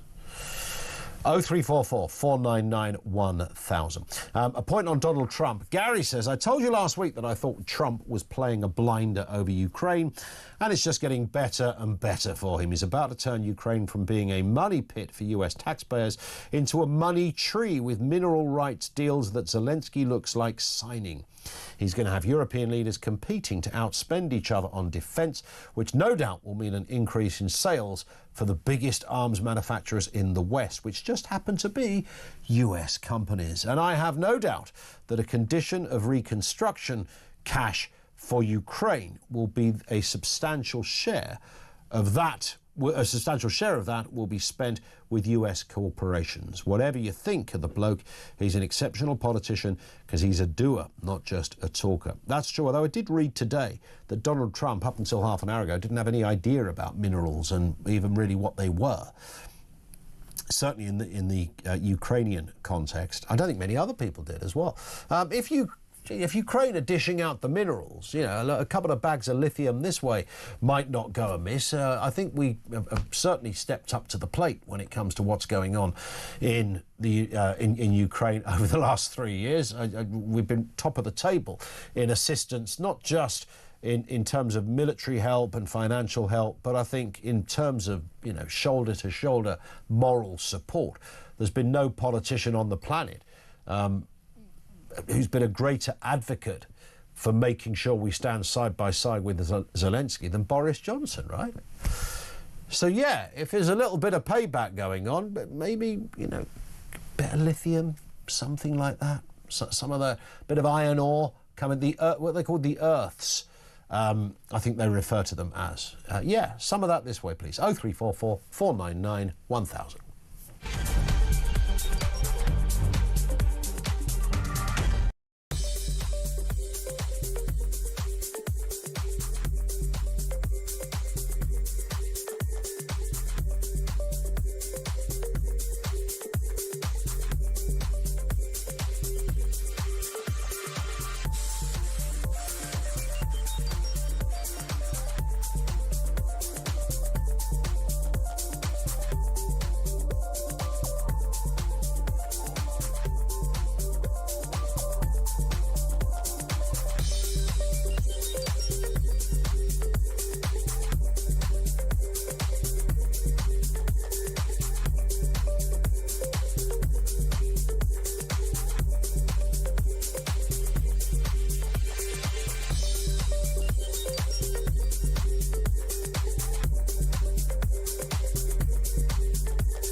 the UK.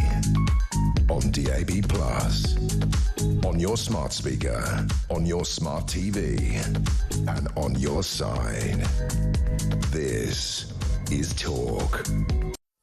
Yeah, and you cannot be missing Kevin O'Sullivan's Political Asylum tonight from 7 on Talk, although I have to remind you, of course, that title contenders Liverpool take on Newcastle, and that is live and exclusive this evening here on Talk. So if you want to make sure you don't miss any of Kevin, you've got a great choice here, OK? You can listen to top-flight football brought to you in a way that you won't hear anywhere else. I mean, let's just be basically honest. Us guys here at Talk and Talk Sport have been at this stuff for years.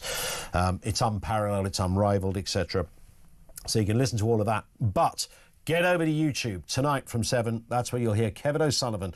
He's live and he's unleashed and he's there ready and waiting with his Political Asylum, 7 o'clock on YouTube or your smart TV.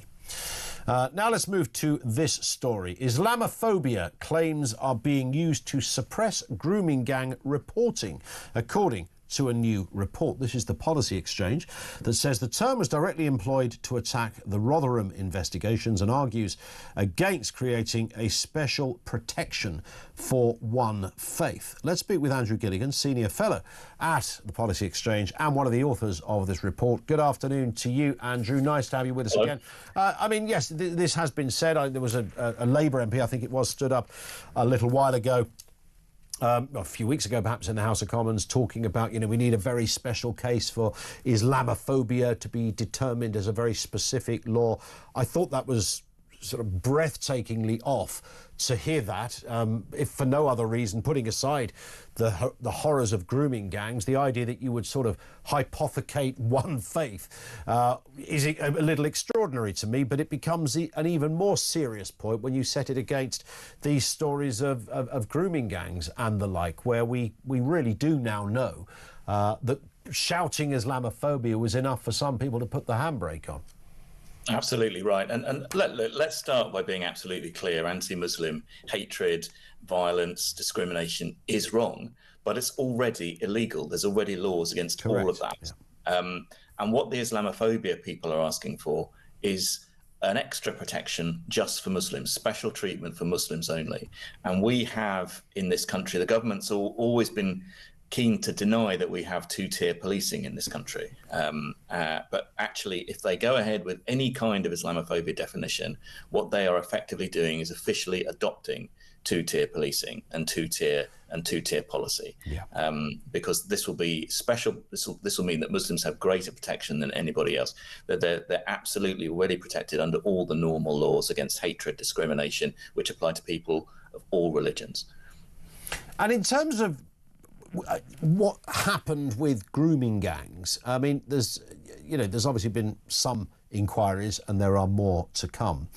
But we've known for a long time, and this is more than just anecdotal evidence. I think was there a counsellor or a social worker that was sent on a race awareness course because they raised the issue that there might well be a correlation between a certain group of men with some commonality in their backstories, with religion, country of origin, whatever it happened to be.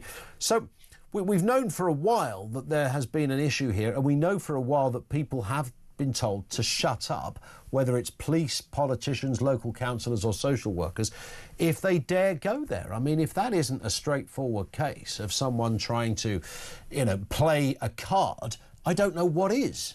Absolutely right. And we shouldn't forget that the MP for Rotherham, Sarah Champion, who has been very strong on this issue about standing up for victims of sexual violence in her own constituency, she was nominated, shortlisted for the Islamophobe of the Year award by a Muslim pressure group, and so too was Louise Casey, who wrote one of those official reports that you mentioned, one of the reports into the grooming scandal in Rotherham.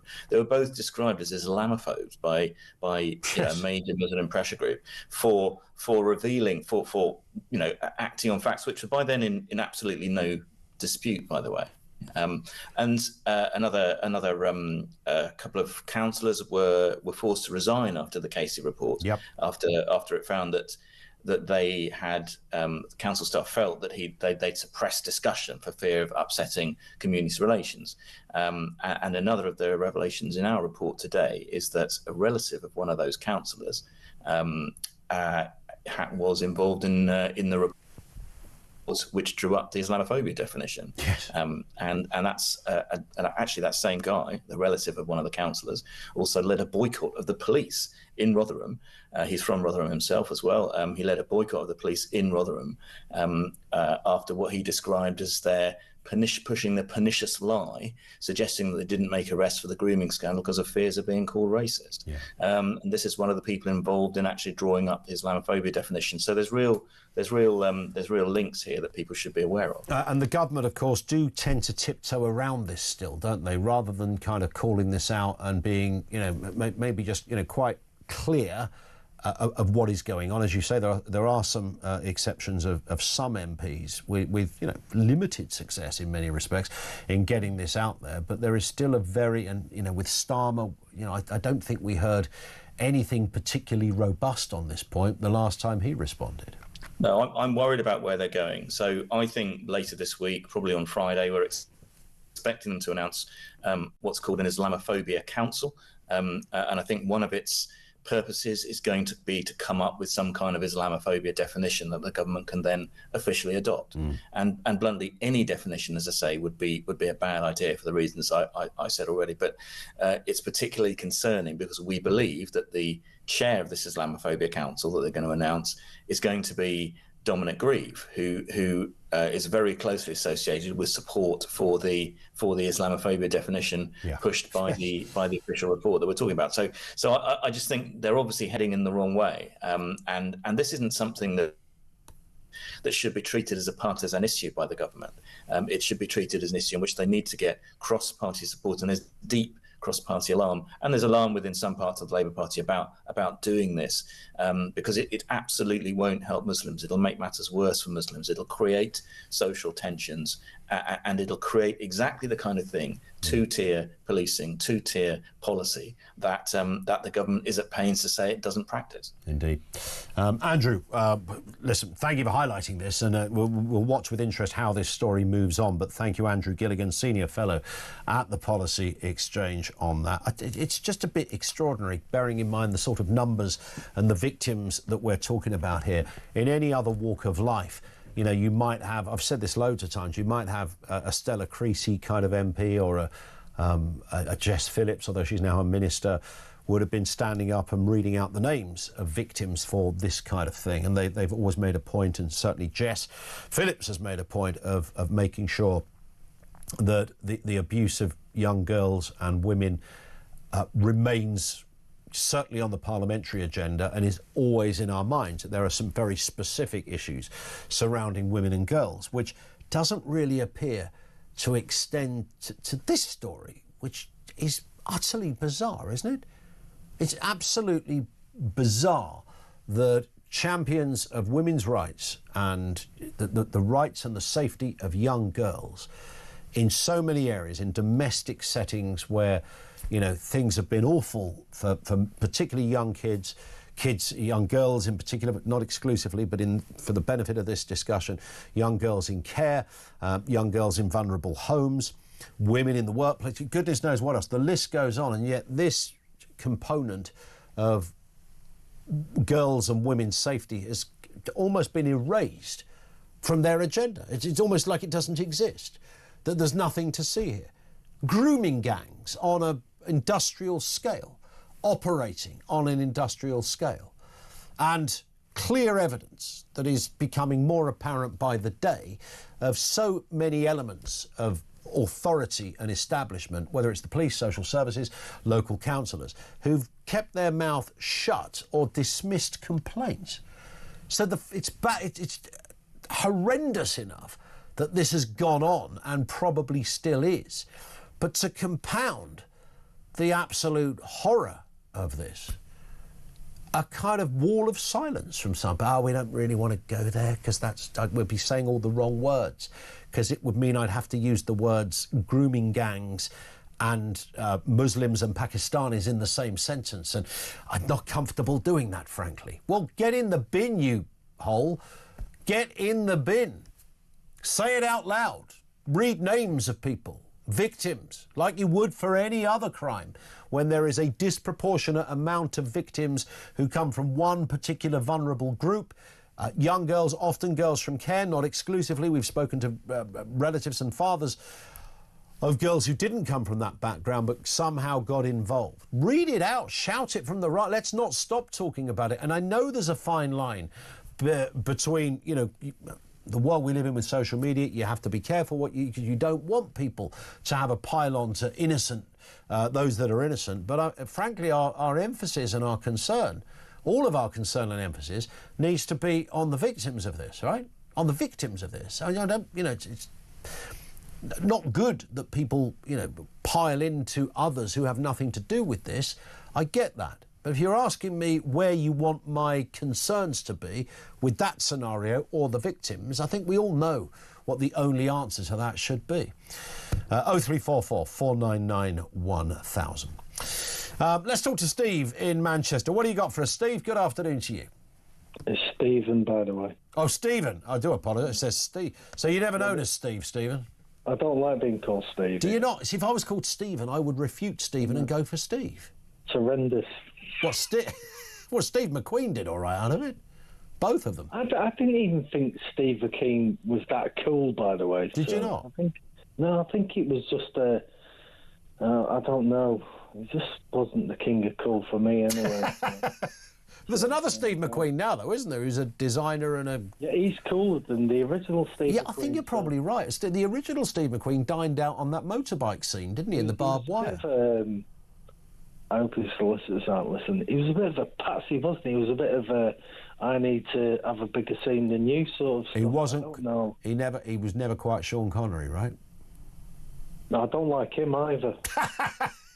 Is it action figures you don't like? I mean, where do you stand on Superman, Steve? Well, hang on. Listen, before we go on, right, if we're going to get into this, Diane Clinto, go on Wikipedia, look what he did to her. So I'm not into him. My favourite Bond, by the way, is Sean Connery. It's Roger Moore. So all right, Roger Moore. Anyway, we digress, Stephen. I forgot what we're talking about. We did. Well, I think you were talking about where, you know, what point did we go wrong where you can't arrest people based on faith?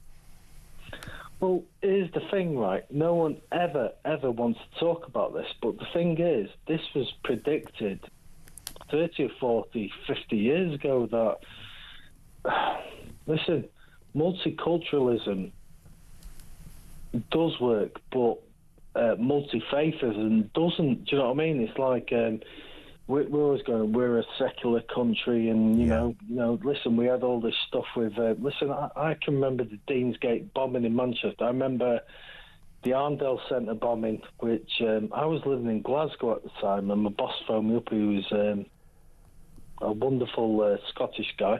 I was going to call him Sweaty there, John, but I'm not. Yeah. But he was lovely. Don't call him that. He's lovely, John. Anyway, save that for Steve McQueen. Yeah, okay. He said, can you go to Manchester? I was going, well, I'm living in Glasgow at the time. He goes, why? He says, because the IRA have just blown up like the Arndale Centre. Wow. Anyway, I went down because we had a shop there, and it was devastating. And you're thinking, what can bring people to do that? That's my hometown, basically. Do you know what I mean? Ian, I walked past his... there's a famous post box where you walk past it, and it's the only thing that stood up after that bomb went off, right? Yeah. I walk past it every time I touch it. I kiss it. Do you know what I mean? I go... No, I get it. Do you know what I mean? Like, and I'm thinking, but... So when people do things, either, I mean, you know, the whole IRA thing was, you know, not so much faith-driven. That was a component, of course, but, you know, history, territorial... Was the Arndale bombing faith-driven? I mean... Well, I think I mean, you could argue it is. I think the wider point about the IRA is much more than just faith, right? Yeah. We've been through all that. Anyway, here's my point, mate. And it's lovely talking to you, by the way. So yeah, you too. I used to listen to you when you were on TS on the 10 o'clock slot, by the way. So. All right, back in the old day. Back in the old days, and the point is that it makes you think: what drives someone to do that? You know, I mean, what drives those guys that have done that thing in because Germany? Indeed, but in the case of grooming gangs, because they instinctively believe they are better than the people they were attacking, and so therefore the people they were attacking didn't matter. I mean, this is people use the term hate crime, they use the term white trash, racism. It's all of that. I don't even think for all of those people, I mean, for some of those guys, I think I'm right in saying some in court did use their religion as a kind of defence that, they felt there was a God-given right to do X, Y, Z. But I think for many, it was just a hatred of people they thought were below them. Ian, I was on X the other day. I don't go on X a lot. I just follow one person, right? And I don't follow anyone, right? I follow this person. And there was this caption, "Is it a wonder Europe's gone right wing?" And it was this migrant, basically it's this lady with a little daughter, stood at a doorstep. You can check this out on X anyway. But and this migrant's watching him. He runs up to it. He smashes the old lady in the head. He pulls the girl down. He basically tries to abduct, because there's a doorbell camera on this, right? He basically tries to abduct this fair dues the little girl, because she got her head smashed, I tell you, when he pulled her down. And to cut a long story short, the girl got up and managed to get away from him. And then obviously this guy thought his number's up, so he legged it. And it said, caption, "Is this why Europe's going right wing?" And I'm thinking, well, I'll tell you what, these aren't the values that I look, listen, I'm bound to say that could have been anybody that did something like that, right? I mean, most of those horrendous crimes that happen do happen with other groups, and I'm not saying that to be touchy-feely or PC or any of the rest of it. I'm just trying to identify that there is a spectrum of things here, but I do agree that you're right. In terms of Europe going right-wing, that is probably the number one reason as to why people are voting in different ways. Listen, Stephen, I've got to move. No other reason than time. Great call. Stephen, not Steve, in Manchester. Thank you to him. We're going to take a short pause, back with you in a moment. First, though, time to tell you how you could be in with a chance of winning £25,000. It's competition time, and we're giving you a chance to win a whopping £25,000. So what do you need to do to get involved? All you have to do is text the word prize to 83338, or you can enter by post. It's as simple as that. Once again, to get involved, just text the word prize to 83338, or you can enter by post. 18 plus, UK excluding NI. Enter by SMS for £2 plus one standard network charge by 11 p.m. on March the 3rd, 2025. Or send your name, email and contact number to £25,000 cash competition, PO Box 3190, Colchester CO2 8GP, to arrive by 5 p.m. on March the 6th, 2025. This is a News Broadcasting Network promotion. Full terms and conditions at talksport.com.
urgency of the situation demands action. That's why the Prime Minister's made the decision today to increase defence spending from 2.3% to 2.5% in 2027. That's a £13 billion boost.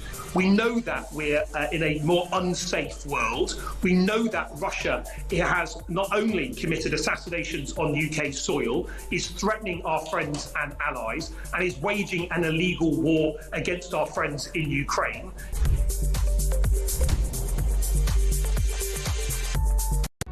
Across the UK, on DAB+, on your smart speaker, on your smart TV, and on your side. This is Talk. It is Talk. 0344 499 1000. Coming up on 5 to 3.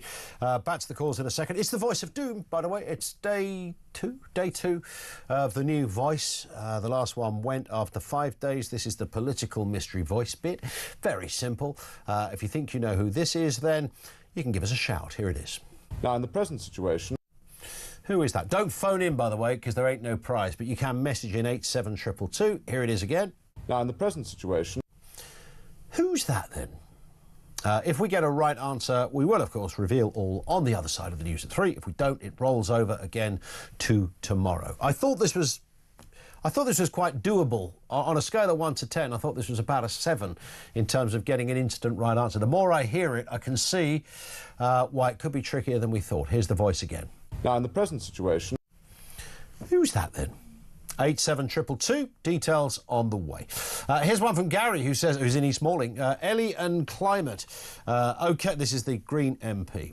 OK, we'll pay a £5 a month. So does that mean we'll never hear again about climate change, says Gary. That's a very good point. £5 a month for the debate to go away. That might be the best way for them to sell it. If you just give us a £5 a month, little standing order from everybody in the country, everything will be tickety-boo.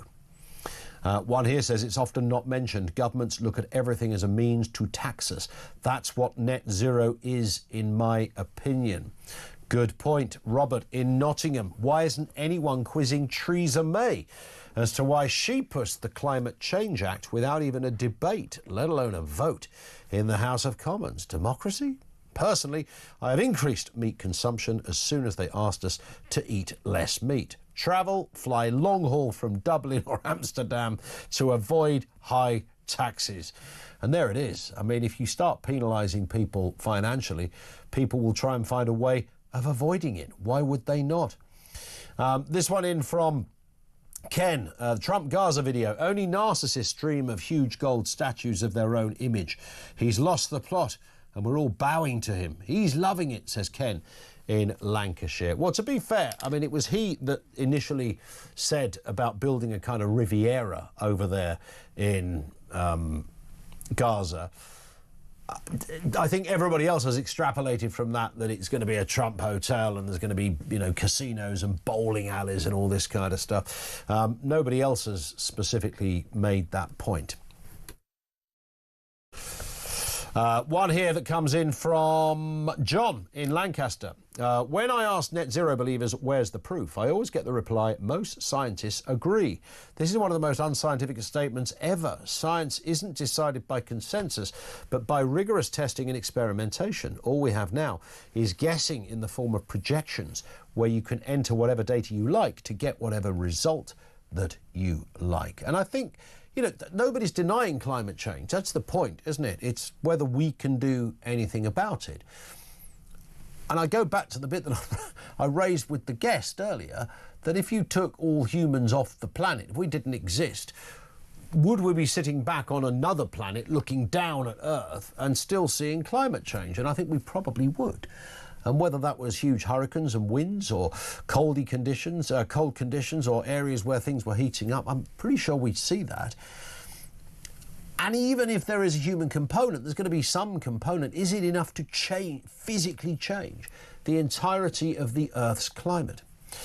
Let's go to Simon in Reading. Simon, how are you doing?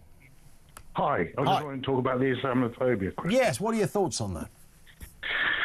Well, funnily enough, I emailed Angela Rayner to ask to go on council so someone sensible would be on there. Okay. Because I personally think that the word Islamophobia just is not very helpful at all, because it automatically, the very word, it automatically pits everyone against the Muslim faith. Yeah. What I think should happen is I think they should say, look, we're not going to use the word Islamophobia. We're going to rely on terrorism and use the word extremist Islam.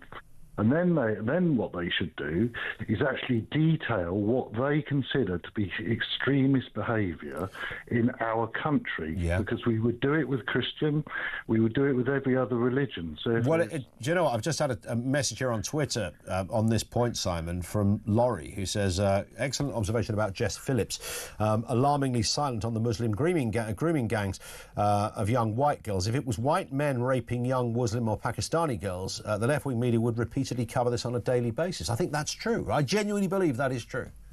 But the thing is, you see, is because of the word Islamophobia, everyone's too scared to do anything that should be done. Like you say, if they're white people. So if they got rid of that word and just used the word extremism, say, look, this is extremist behaviour as far as we're concerned, in whatever religion, then people could actually do something about it. And you could get, it's a much more tangible way of seeing the problem. I get it. Listen, Simon, thank you for that. Don't go away, Kim, with you shortly. Here's the voice of doom. Now, in the present situation... Who is that? 87222 if you think you know. Maybe we'll get an answer on the other side of the news headlines at 3 o'clock, which is next.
Across the UK, on DAB+, on your smart speaker, on your smart TV, and on your side. This is Talk.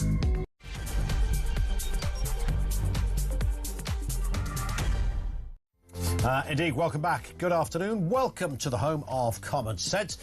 So what have you got to cut out to save the planet? 2 kebabs worth of meat. You've got to cut that out. Drive an EV, install a heat pump and forget holidays abroad. That is the reality millions of Brits face in the push for net zero, according to government climate advisors. There is a cost to doing that as well. It's not much, all right, so don't worry. It's only £320 billion. to reach all of that caper. We'll have more from you on the way. Also this afternoon, Donald Trump has shared an AI-generated video depicting his vision of Gaza. It features golden statues, bearded belly dancers and Israeli Prime Minister Benjamin Netanyahu lounging on a sunbed. Is that really the best way for international business to behave? More on that as well. And a top policing boss has suggested renaming non-crime hate incidents instead of scrapping them. But critics argue the real issue is their impact on innocent people, with over 3,000 of these incidents logged last year alone. Well, it's not a crime. You don't need to log anything because there ain't no crime. It's really rather simple. 0344 499 1000 is where you'll find us. Right, let's do the voice of doom before we get into what's going on with race incidents. This was the voice we played you. It's day 2 of the voice of doom. Here it is. Now, in the present situation... Who is that? These are some of the answers that came in. Geoffrey Howe, no. Norman Lamont, no. Edward Heath, Jeremy Paxman, John Redwood, all no. But was it Ian Duncan Smith? No, also. Jacob Rees-Mogg, a lot of people thought Jacob Rees-Mogg, no.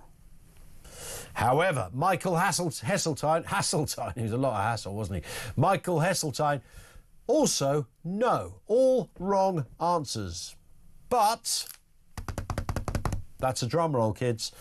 Stephen Dorset was first through, in fact the only person through, as I can ascertain, with the correct answer. It was Jeremy Thorpe. Jeremy Thorpe, former leader of the Liberal Party back in the 70s. Of course, he was an MP for many, many years. And he, for North Devon, he found himself in the Old Bailey on charges of conspiracy and incitement to murder his ex-boyfriend. And quite recently, or in the last couple of years, there was a biop of it. Hugh Grant, what was it called? A Very British Scandal or something? I think we looked it up yesterday, Adam, didn't we? A Very British Scandal, which was brilliant, by the way. If you get a chance to watch it. Jeremy Thorpe was the right answer, which means tomorrow we've got a brand new voice of doom. We'll have to wait and see. Normally we set our Amy onto this, but Jenny does a 4-day week, so she won't be here tomorrow. 3-day this week is even worse than we thought. But we will have a new one tomorrow at around about 2:45. Now let's move to this story. A top policing boss has suggested renaming non-crime hate incidents instead of scrapping them. Lord Herbert admits the system is confusing and backs a rebrand to fix it. Critics say that the real problem is not the terminology, rather how it affects innocent people. There were over 13,000 of these incidents logged last year. Let's speak to James Essis of Just Therapy. Have I got your surname correct there, James? That's right, yes, well done. Good, first go as well. No, I bet you have to correct people all the time on that, but there you go. House points all round at this end. You're founder of Just Therapy. Just tell us then, I mean, renaming them? Really? This is the definition of putting lipstick on a pig. If something isn't a crime, the police have absolutely no business whatsoever spending time and taxpayers' money trying to address it. The entire thing needs to be scrapped, not rebranded or renamed. As you just alluded to, tens of thousands of people are at the receiving end of these each and every year. And it's essentially a form of police harassment. And there's real ramifications for this as well, for people who have done nothing other than potentially post something slightly offensive on social media, because their details and their name will be logged on police files. They'll show up in enhanced DBS checks. So there are serious repercussions from this. So the fact that now there's talk of simply giving it a jazzy new name is really quite concerning. I mean, it's almost, you know, when we often talk about living in a parallel universe or a weird bubble or some kind of strange, you know, bad dream, you think, well, hang on, so there is no crime. You don't have to log anything. I mean, we can solve this very, very easily. The world seems to know this. There's very few people that would disagree with that, but there's still clearly, people like Lord Herbert, that feel that there is some necessity in keeping it there. And I'm pretty sure that not the last time, but one of the last times a high-profile incident like this came up, even Keir Starmer said, well, there is sometimes, you know, good reason to keep a little bit of intelligence on someone. Well, I mean, that's no way to run a free democracy, surely. No, it's not. But free speech and expression's been under threat in this country for some time. We've seen this government take other steps, including repealing parts of the Higher Education Freedom of Speech Act, which would protect students. And we've seen people having police show up to their door because of posting some stupid poem or whatever on Facebook, on X. I mean, you know, earlier on today, I was watching the Panorama documentary on the Southport attack, and it filled me with such a degree of misery that while there are children being stabbed in this country, gang rapes happening across the country, increase in knife crime and thefts across the capital in particular, and our police are spending valuable time and money going after people because of something that they put on social media. I mean, it really is quite sickening, actually. They need to do their job and tackle real crime. And you kind of, bearing in mind, it's a bit like, you know, no one ever met anyone who appeared on a TV quiz show. No one ever met anybody who agrees with this policy, because every person you meet, whether they're a, you know, sort of educated, political class type, whether they're the average man or woman in the street, you know, pretty much unanimous view on this, that this is bonkers. At best, it's bonkers. At worst, it's something actually quite sinister. So you do sort of wonder who are the people that sit in a meeting room around a big, you know, impressive desk having meetings saying, yeah, this is a really good idea. I mean, not only is it a bad idea in terms of what we stand for in a free society, it's a terrible idea if for no other reason than police resources, as you've just alluded to there. Well, you say that, Ian, but on a number of occasions I've had various lunatics online suggest to me that they were going to report me to the police because I had dared to say something so shocking as a man cannot become a woman. And I've said, I actually sent Yvette Cooper, I tagged her in a post on X, and I said, I'm going to continue doing this because I have the free right and free expression to do so. And if you want to come and nick me for a non-crime hate incident, just drop me a line and I'll send you my address. You know, people need to start standing up to this nonsense and say, we're not afraid of this. We're going to continue to speak our minds. We're not done anything wrong, we've not committed any crime, but this needs to be scrapped, and if they simply go ahead and rebrand it, it's another sign that this government do not take free speech seriously at all. I mean, can you imagine our forefathers, in fact not even our forefathers, you know, the generation that was born half an hour ago almost, listening to this conversation thinking, hang on, the police came to your house because you said that a man can't become a woman. I mean, there would be almost the dictionary definition of something that is not controversial in any shape or form, basically stating a fact, and yet it's incidents specifically like that that have prompted a knock on the door from the police. And that the incident the other day where the woman got a visit because she'd criticised a counsellor or some counsellors who'd, by the way, written horrendous things on a WhatsApp group, and as a constituent she had criticised them, and that warranted a visit from the police. I mean, how have we arrived in this weird world? Well, I've been considering this from a therapeutic perspective, and I think that we've created a society which prizes vulnerability and victimhood. You know, we used to teach our children sticks and stones may break your bones, but words can never hurt us. Now you're teaching them if somebody says something mean or nasty to you online, go and report it to the police. I mean, it's the complete wrong message. Yeah. We are adults, we're meant to be mature, we're meant to be able to take things on the chin. People are going to say things that offend us. It's okay. We can get through it. It's just words. So I worry therapeutically that we're creating an entire society of people who simply cannot function in society without being mollycoddled. Well, listen, on that point, and that's a great point to finish on, James. Thank you. James Essis, who's a commentator and writer and founder Just Therapy. And believe me, there is a huge therapeutic component to this one, right? Either those that need it because they think it's only right and proper for sending the old bill round to your house because you dared put a comment that some people might find disagreeable, or the fact that we all think we're going barking mad, living in a... You can't, I mean, look, there are already rules and laws in place for most stuff, OK? Libel, incitement, threats of death and violence, all of that stuff is already illegal. So you start posting that sort of stuff, then you're going to be in trouble. And That already exists. The rest of it, whether you think a man can become a woman or not, you should be able to write that you think they can, and you should equally be allowed to write that you think they can't. The evidence is with the latter, but even that would be seen as a hate crime by some people. You know, J.K. Rowling is up there as kind of public enemy number one in that sort of department. She's a speaker of hate speech. No, these people just hate speech if they disagree with it. Back on the calls with you, 13 minutes after 3 o'clock. Kim is over here in Leicester. How are you doing, Kim? Hi, Ian. Hi. Terrific show today, by the way. Thank you. What are your thoughts? Right. Well, earlier on, we were talking about climate change and all that, and you mentioned how the Chinese were leading the world in renewables. Well, apparently they've got more solar panels and stuff like that than the rest of us. So we hear. Well, they've got a wind farm the size of Belgium. Can you imagine Belgium with nothing but windmills in it? Yes. And it runs along. It's right out in the sticks. It runs along the side of the Gobi Desert where the wind is strongest. Okay. And it produces an enormous output of power, as you can imagine. Yeah.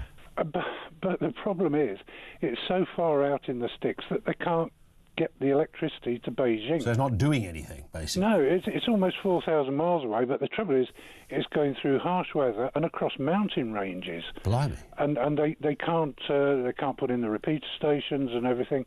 And you know, imagine putting a pylon on top of a 10,000 foot high mountain. You know, it's pretty hard going. And they're working out why it's difficult to get the wires there. You know, it's well, that's it. The infrastructure just isn't there. So what they're actually doing, the Chinese, they're trying to encourage companies to set up next to the wind farm or somewhere near it so they can deliver the electricity to them. While simultaneously being able to claim that they've got the biggest wind farm. It is a claim, but it's not actually active and working yet. So, you know, I mean, the windmills turn, they produce electricity, but they just can't get it to the nearest city, which is about 3,500 miles to Beijing. It's a pretty long old distance there, right? Yeah. But just to reflect on what you were saying generally earlier on, I mean, my personal opinion is that the whole industry for renewables and changing to electric, it's fabricated, it's entirely false, and the data that's measured doesn't bear out what they're saying about climate change and everything. It's nonsense. What do you think because the bit I wrestle with on this, Kim, is what are these people making it up, or are they glued to kind of a little bit of information where there is, you know, we want to live in a cleaner environment, we all agree with that, the idea of, you know, horrible diesel buses chucking out nonsense and, you know, outside of primary school where kids are playing in the play. Nobody wants, that's quite clear, that stuff's not going to do you any good, so we'd all like to change that. So who is this group of people that have sort of taken it to the next sort of almost Armageddon level? I think it's mainly activists, because even the IPCC don't. They're not saying the things that the activists are coming out with. That's absolutely true. And if you, I don't know if you've heard of Judith Curry, but she's a PhD meteorologist. Okay. And she used to work for the IPCC, and I've watched several of her interviews online, and she actually left the IPCC because she said they weren't doing proper science. They're fudging statistics to make it look like there's a need for this whole industry. And to answer your question, I won't let it change my life. I'm certainly... Or your wife. Not my wife, no. She's sitting here giggling. Maybe, maybe that's the next step on this strange evangelical crusade they've got. That's what it is. They're doing it like a religion. Even your spouse is not safe in Miliband's Britain. Oh, Miliband and Ed Gamble, the chief of the Green Party. Yeah. Those two guys, they're off their rockers. They're totally nuts the way they go on about this. Yeah. They're into all the mitigation and all the creation of the industry and all the money they can make from it without actually examining whether it's really necessary at all. What about the late and so often great Christopher Hitchens? You might be familiar with him, Kim. Oh, yes, Christopher Hitchens. Now, he had a bit of a change on this one, because originally he was saying exactly what we're saying here, but then he kind of moved to the, you know, we only get one chance. So what if, you know, some of this is true, you might as well give it a go. We do end up with a cleaner planet. Although I don't think for one second Christopher Hitchens would have been endorsing the eye-watering amount of money that's involved in this. Well, I'll tell you what. I've done a lot of research on this, Ian, and since the Cambrian period, okay, we're going back 50 million years or so. The carbon dioxide levels in the atmosphere have been very, very high, and there have been two dips. There was one about 150 million years ago, where it came down to like under 30 parts per million, and the other dip, believe it or not, is the dip we're in now. Where the carbon dioxide is at its absolute lowest. And yes, the planet does warm up, but it also cools down. And you need to take the data over a lot longer than the data they've used. Yeah, you've got to go back. Years. Yeah, not like since 1937 or something. You've got to go back to millions. Am I right in saying, Kim, because it sounds like you've done some due diligence on this, that we're actually in a period right now where we're in the grander scale of the millions and millions of years, we're actually still coming out of an ice age. We are still coming out of an ice age indeed. So naturally, when you're coming out of an ice age, things warm up. It does warm up a bit. Yeah. But it's not leading to disaster or some kind of catastrophe. And that lady you had on earlier saying that mankind was causing it is rubbish. If you look at the measurement of CO2 in the atmosphere in 1885 and compare it to now, the measurement they've taken, it's exactly 140 years, and would you believe it, it's 140 parts per million more. So that means, on average, mankind has put 1 part per million per year CO2 into the atmosphere. And I don't believe for a moment that when I get into my diesel car and drive around the shop to pick up a bottle of milk, that it causes some kind of typhoon over the Caribbean. Well, I'll remember that next time you're picking up a pint. You know, I'll think it. We did speak before, actually. When I estimated the number of windmills it would take to drive the UK. Do you remember? That's absolutely correct. It would take 130 million windmills, and I mean, out in the Channel now, they've got a wind farm which has got 5,000 or 6,000 windmills. Yeah. So we're not going there, and we're not going there by 2050. We could drag this out over the next 300 years, and the planet wouldn't blow up and burn to death. Yeah, we're gonna, we might not be here anyway to answer these questions by then, Kim. We'd have probably gone insane because of all the other things that are going on in the world. Kim, thank you. It's a great call. Lovely speaking again as well. That's Kim in Leicester. Over to you, 0344 499 1000. We'll get some more comment on this and all of the other stories that are out there as well. Lots more still to come. 3:20. This is Talk.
The Prime Minister has been very clear today. The increase of £13 billion to 2.5% of GDP being spent on defence will be funded by cutting the international aid budget. That increased spend will be spent using a British industry, our British ingenuity, to provide new platforms, new support, new facilities for our armed forces. It is an engine for growth. And when 1 in 60 jobs, over 430,000 jobs in the UK rely on our defence industry, this is about making sure that we're growing the economy as well, which is what defence does. Across the UK, on DAB+, on your smart speaker, on your smart TV, and on your side. This is Talk. 22 minutes after 3 o'clock on Talk. Let's go back to the calls. This is Ricky down in London. What do you got for us, Ricky? Afternoon to you. You were talking about this Islamophobia thing. Yeah. And then Muslim population, they want special protection. Is that what I'm hearing? Well, it's on that basis. It's not all Muslims, by the way. It's some people advocating, saying that Islamophobia should be very specifically defined and kind of recognised, although now Policy Exchange and others have sort of realised that, you know, as a result of this, you know, people have been castigated for raising things like the grooming gangs, because they've been accused of being Islamophobic. So we don't need a special law for any religion, frankly, least of all in this case. It's bizarre, isn't it? When I heard it, I hit the roof. Hang on a minute. These are the people that are raping our women and children. They want special protection. I don't understand it. If anybody, I mean, you say it's a certain number of Muslims. They speak for all the other Muslims. But what I don't understand, if anybody, let's be honest. I mean, their point seems to be, though, Ricky, is that bearing in mind, you know, they would say, look, most of us haven't raped anyone and wouldn't ever want to. So why are we getting all the flack because a few horrendous child predators exist? The rest of us are getting flack. Therefore, we need a bit of protection. Well, all the more reason for the rest of them to come out and rebuke all these people, to come out and chastise them. Well, I agree. And in all those areas, not only did they not, and I don't just mean Muslims here, I'm talking about law enforcement, councils, social services. They all stood up and said, you know, nothing to see here. Thing is, they all vote the same anyway. So you can't say, well, they're not the same stuff. They'll vote along the same lines anyway. What I find bizarre is you know, the people that need protection in this country are Jews. We already had Julia Hartley-Brewer on this morning calling out the BBC for being institutionally racist. You've got these hate marches every other week. The Jews are under attack constantly, every day, by these people. And yet, what do they get? They don't get no, but they can't even go into London. It's just bizarre. I mean, it's absolutely horrendous. You know Yeah. I mean, it's like all this DEI and all this. The only people, I mean, it's like open season on white people at the moment. All I'm hearing is, oh, this is too white, that is too white. It's just ridiculous. I mean, you've got this DEI, right? So you've got your positive discrimination. So they talk about, okay, then you've got to say benefits a particular group of people. Yeah. But at what point, at what time does that become a persecution of another group of people? Well, you see, that's a very good point, isn't it? It's all very well saying, you know, we need this law for this reason, but then how does it affect other people's rights to opine and have freedom of speech and the like? Ricky, it's a great call. Thank you. I can hear the exasperation in Ricky's voice there. Comment in from Kevin in Sheffield regarding non-hate crimes. Do you or anyone else know if you even have to let the police into your home if you're accused of a non-hate crime? I would suspect not. I don't know that, by the way. I'm not encouraging anyone to break the law, but my suspicion would be not. If the police said they can get a warrant to enter your home, I would say let them in. If everybody insisted on them getting a warrant, I'm sure this nonsense would die a natural death due to the time taking thousands of warrants. Just a thought. It's a really good point from Kevin. I don't know, and here's the other thing as well. Somebody did mention this recently when we were talking about it.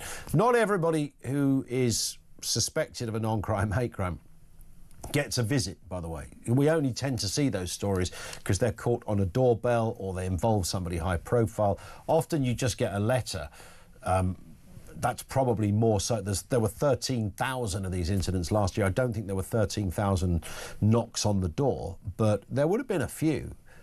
Julie Bindle, Alison Pearson, the grandmother the other day. I'm just trying to think. Harry Miller, who we've of course spoken to and did so this week. Loads of others who literally did get the knock. I mean, it must be the weirdest conversation. Half of me thinks I'd love to have that conversation with somebody knocking on my door and say, are you really here?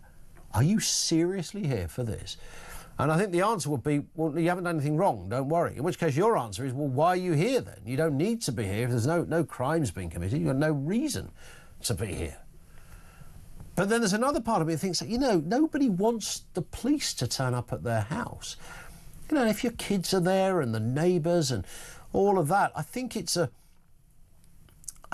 one of those experiences. You know, we look at the police, we respect the police, and you want to see them in a certain way.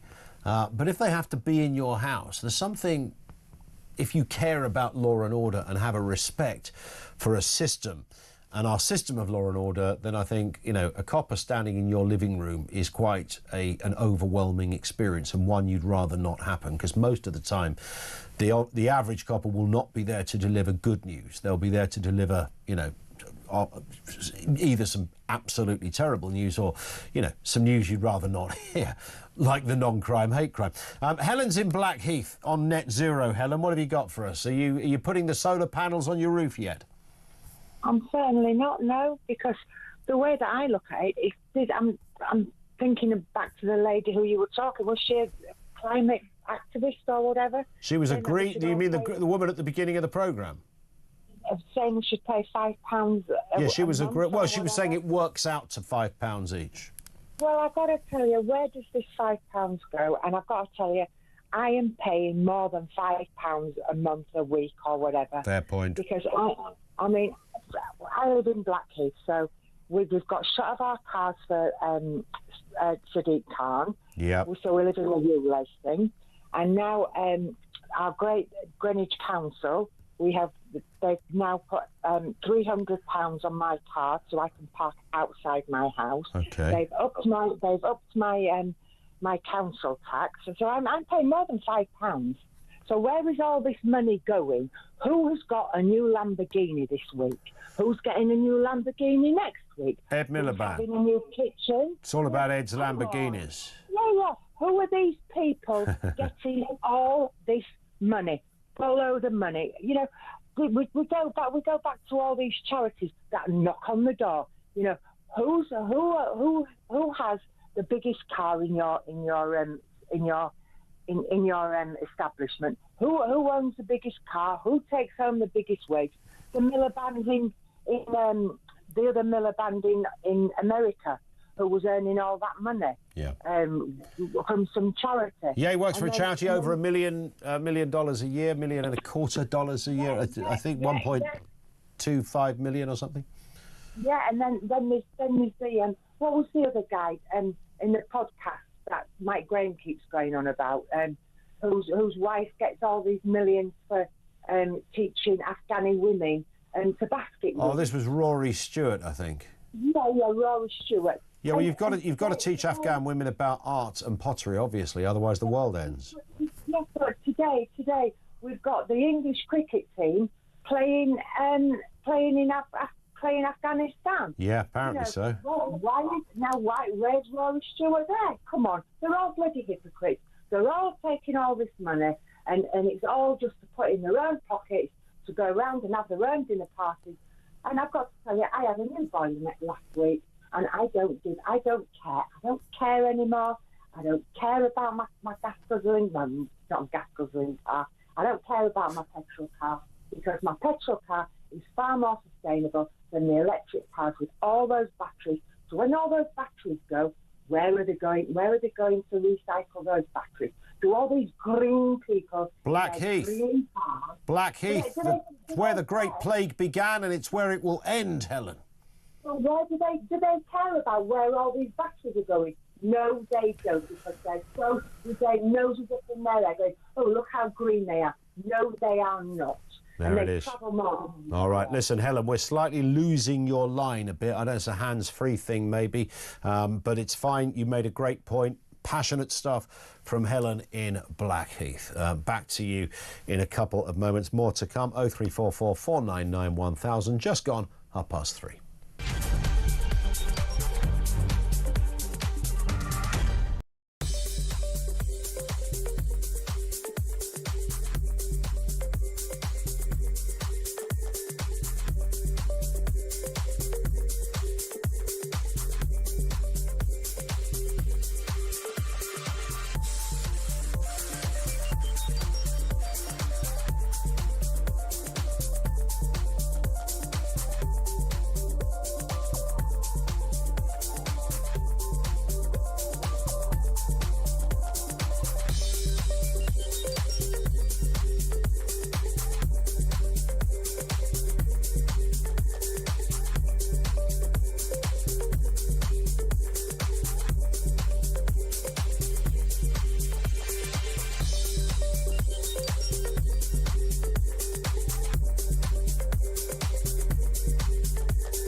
Across the UK, on DAB+, on your smart speaker, on your smart TV, and on your side. This is Talk. Tonight from 10 on Talk, indeed, Petrie is back. Never miss it. Liam says, imagine an alien checking the human race during medieval times. They're still fighting over gods and religion. Give them a few years. Fast forward today, and we're still fighting over gods and religion. And now, what a woman is. Have we gone backwards? It's a great point from Liam. I think we perhaps have gone a little backwards. We need a recalibration. I think that's what Trump is trying to do in the United States. Get things back to a plateau of sanity. Although every now and again, even Trump has a wobble. I mean, he's recently shared a bizarre AI video of Gaza as a Dubai-style paradise featuring a Trump Gaza tower and gold statues. It's interesting footage. If you haven't seen it, we'll play it for you in a moment. So get over to our YouTube channel now. I'm giving you some warning so you can have a look at it. Just go for the talkTV channel there on YouTube and you'll be able to find us live because I'm going to play it in just a second. But it's got Benjamin Netanyahu in there. Elon Musk is partying, promoting Trump's plan to turn Gaza into the Riviera of the Middle East. The video, of course, has divided opinion. Some Palestinian groups calling it ethnic cleansing. And let's get a word on this with our friend on Capitol Hill. He's Michael Graham, managing editor at Inside Sources and, of course, US political commentator like no other. Afternoon to you, Michael. Good to have you with us again. I mean, it is a curious... We'll play a bit of this video in a second. Trump didn't make it, by the way. He's not responsible for the video, but he did share it, right? Well, I knew that he didn't make it because there aren't nearly enough Russian supermodels in the video. If he had made it, it would have been populated with those. Good point. Yeah, but he shared it, and you know his style of governance is provocation, and you know kick the box over, so because he didn't like the way it was stacked in the box, and hope it gets stacked better. And his argument about the Israel-Gaza situation right now is you can't keep doing what you've been doing, which is, you know, have a fight. You know, Israelis die, they retaliate. Gazans die, then Hamas whips them up, they kill more Israelis, and on and on. So something has to happen. And, all kinds of interesting ideas have emerged, some saying mass relocation to the Sinai, where there's plenty of room. Sure. Egypt doesn't want the Palestinians. It's very fascinating how many people around the world don't want the Palestinians. Kind of like when I try to get invites with my wife's family for holidays, and somehow I keep getting left out. I don't know what the deal is. Well, it might just be that there could be a terrorist in their midst. I mean, and then perish the thought. But then the other thing that seems to be getting more serious play is maybe the Arab nations themselves will finally step up and get involved in the security. If you have Arab soldiers and police officers patrolling the streets of Gaza, making sure Hamas doesn't rise again, maybe you can break the cycle. But that's Trump's message, is break the cycle. So this is, typical Trump, over the top, provocative. You don't make foreign policy with AI generated clips of a topless Benjamin Netanyahu, which is an image I'd like to have burned out of my mind, please. Yeah, unfortunately, I can't now unsee that. But that's that's just the way it is, I guess, over there. I mean, some have accused Trump of being, this is meant to obviously be satire, the person that made the video, and it's got quite good production values, very impressive. But some would argue, it's a bit too early to be making satire out of this when, there's probably hundreds, thousands of people buried under that rubble right now. Let's not be making jokes. In sales, you have this thing called the takeaway. You have somebody who's got a current, supplier, and you want them to move. So you present them, I know it's hard to make a change, but if you make a change, here's this amazing thing you could have. And you've got to create that separation between the incumbent, what they've got, and what you want. Right now, Gaza has Hamas, and the Middle East has a thorn in Israel's side, and there are a lot of Middle Eastern players who like that. Trump has been repeatedly reminding people that there's no reason Gaza can't be, if not the the Riviera. It could be an absolutely productive place with people making lots of money, very happy, practicing their faith. You could have this. And so I think one reason he keeps coming back to this is to provide the takeaway. This is what you lose if you stick with what you've got. You may have the satisfaction of hating Jews, you may have the satisfaction of the occasional terrorist attack against Israel, but look at what you lose. And so I think that's part of it. Yeah.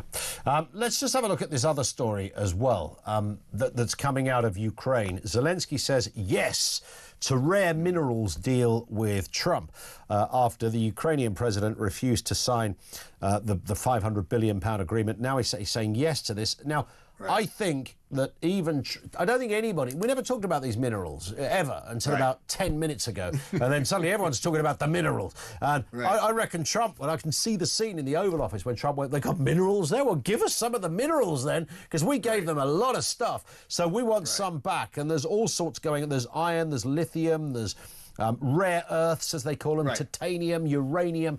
It's loaded with that stuff over there. I mean, I get why Trump would do it. He's fighting for your country, Michael. But, I think the UK needs we want a couple of bags of lithium, please, because, we did quite a bit over there in Ukraine, and Boris Johnson almost moved in at some point to the presidential palace. So, yeah, share the love. That's what I'd say.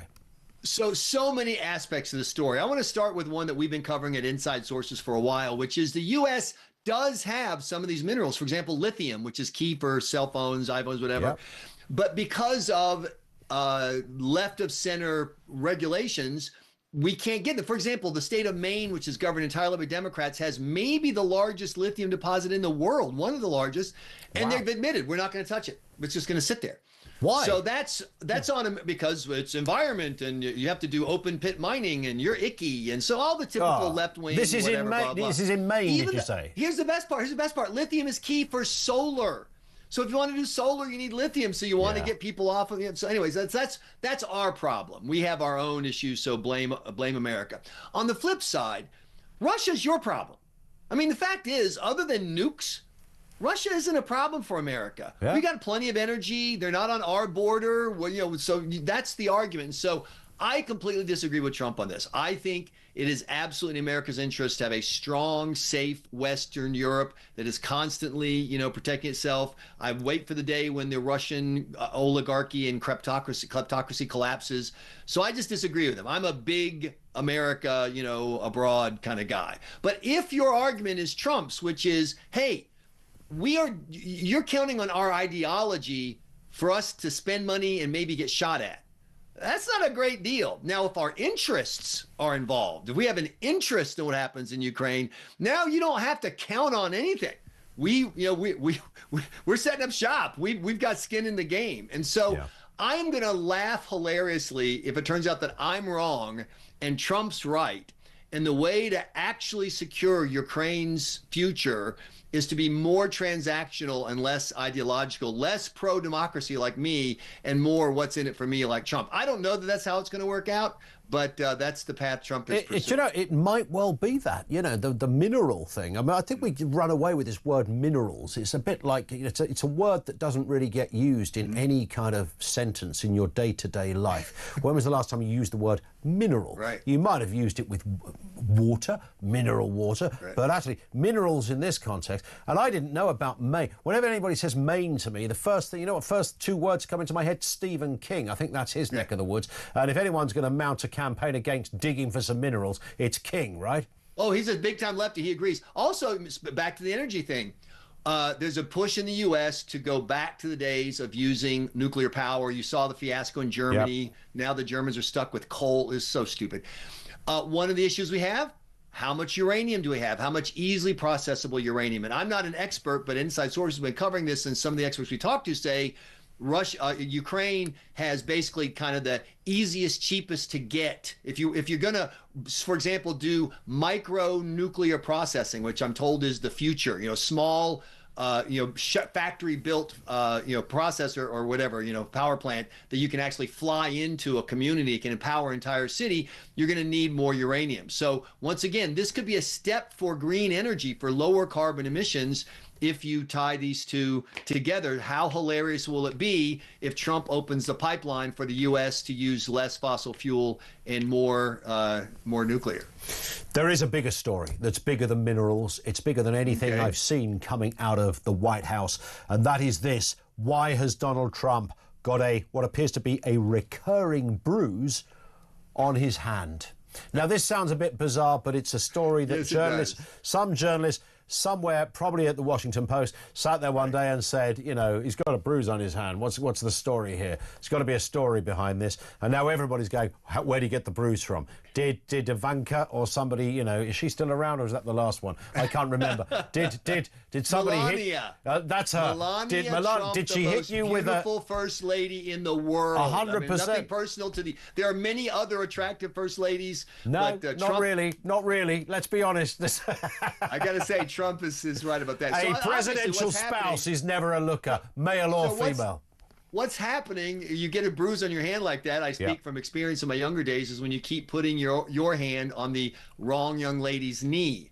That's how you get those bruises, see? That's a good point. So you think, and we are talking about Donald Trump here, so could it could it have been that sort of cartoon style, someone has whacked him with a mallet and that big wow swelling thing happened? I don't know. It just takes a few slaps, a hand with some jewelry, a whack across the knuckle, next thing you know, you got a bruise you have to explain to Melania. Yeah. And when you get a little older, I did notice a couple of journalists picked up on this. Trump's not 27 anymore, so, you kind of bruise a little easier, and because your skin is slightly thinner. Let me ask you this. Have you noticed how rarely Trump's age comes up in the news versus President Biden when he was obviously was always. I mean, the fact is, I forget, how old is Trump? I forget now. 77, I think. 77, 78, something like that. And the reason why it doesn't come up is because it was never about the number. The problem wasn't Joe Biden's calendar. The problem is Joe Biden's cognizance. He just doesn't have a lot. Whereas nobody doubts that when Trump's having his first cabinet meeting of the second term, and no one thinks he's going to have people walking in handing him notes. No one's going to be looking for his wife to run the meeting like Dr. Jill Biden used to run the meetings. It's because he's fine. It's not about the number. It's about the capability. He may be crazy, but, he's been crazy since he was 25. But he has. But there is, there's that thing in life, and it's very annoying when you're not, particularly as a guy, when you're not this person. But there is, a certain type. I was looking back at some Trump interviews with Barbara Walters from 1910 or something, and, another one with David Letterman when he's on the show. This is one hell of a good-looking guy, right? I mean, this fella has got looks, he's got charm, he's got charisma, he talks the talk. He's the man he's a big guy as well. He's always walked into a room and people have noticed him, even if he said nothing. he just has that. And I think as president, and it's interesting because he's not kind of what you'd call match fit. He likes a McDonald's, he likes a Diet Coke, but he's simultaneously. You're right, you don't look at his age. You look at, he looks alive. And when he was up there against Biden, he looked, like a guy that was, on his game. And there was a little moment, wasn't there, when Kamala Harris became the candidate after Sleepy Joe, didn't wake up for a bit. And the narrative, as you remember, Michael, was, oh, hang on a sec, there's a new kid on the block and she's young. So now his age is going to play a part. But it never did. No. And now in his first month in the presidency, he's got so much stuff going on. He's operating at a frantic pace. He's taken, I saw a number this morning, he's taken already more than 1,000 questions from reporters since taking office. At this point in the Biden presidency, it was like 100. So he's 10-1 ahead of Biden. And then there's also the fact that he's, like yesterday, had an hour-long conversation with reporters, and they're throwing questions at him from every angle. And even if what he has to say you think is, not smart or the wrong policy, whatever, he has an answer on every angle. Remember the Joe Biden pressers. He'd be holding that piece of paper. There was a photo of the reporter you're supposed to call on so he could figure out, oh, Joe Smith. And then there was the topic that they were going to cover in the question. That's what the transition we've gone from. And that's one reason I think, despite the fact that Trump has been historically one of the most hated people in politics, also the most loved, it's the bipolar thing. Sure. His approval rating has stayed above water still. And I think it's because people have not forgotten yet the Joe Biden example. It's a very good example. Yeah. Just not being Joe Biden is a pretty good spot to be in America. And it's only when we're talking about it now, every now and again, you look back and go, Joe Biden was the president. Exactly. You have those moments. It seems unbelievable. I mean, what happened in that time? I mean, it was Exactly. Joe Biden was the president? I mean, I think it's literally Orwellian style. It will be sent down the history hole. And I think it will be, in years to come, they won't even teach that in history. Right. They'll actually just jump from Trump to Trump. There'll be no evidence this man ever existed. Well, it was 4 years of Trump, 4 years of whatever the Trump would have done, I'll do the opposite, and then there's 4 years of Trump again. And that's another problem they're having. And that's, once again, why America can't mine its own rare earth minerals. It's a reason why we're still using oil from Canada to heat our homes instead of our own natural gas, because the Biden administration has stopped the building of infrastructure. We could be burning less CO2, more American jobs, but Biden blocked it or tried to block it for 4 years, and this is where we are. He was one messed up man, wasn't he? Listen, Michael, thank you. Michael Graham, as ever, with us live from Washington, D.C., our man on the Hill with the latest coming out of Trump Towers and beyond. Thank you to him. More from you on the way. 0344 499 1000 coming up on 10 to 4. And time to find out, if you haven't heard this before, I don't know where you've been, by the way, but pay attention to this next bit. How to find out how you could be in with a chance of winning £25,000. It's competition time, and we're giving you a chance to win a whopping £25,000. So what do you need to do to get involved? All you have to do is text the word prize to 83338, or you can enter by post. It's as simple as that. Once again, to get involved, just text the word prize to 83338, or you can enter by post. 18 plus, UK excluding NI. Enter by SMS for £2 plus one standard network charge by 11 p.m. on March the 3rd, 2025. Or send your name, email and contact number to £25,000 cash competition, PO Box 3190, Colchester CO2 8GP, to arrive by 5 p.m. on March the 6th, 2025. This is a News Broadcasting Network promotion. Full terms and conditions at talksport.com.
The urgency of the situation demands action. That's why the Prime Minister's made the decision today to increase defence spending from 2.3% to 2.5% in 2027. That's a £13 billion boost.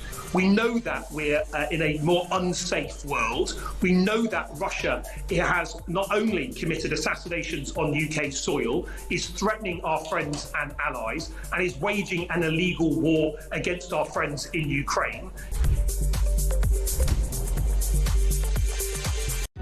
Across the UK, on DAB+, on your smart speaker, on your smart TV, and on your side. This is Talk.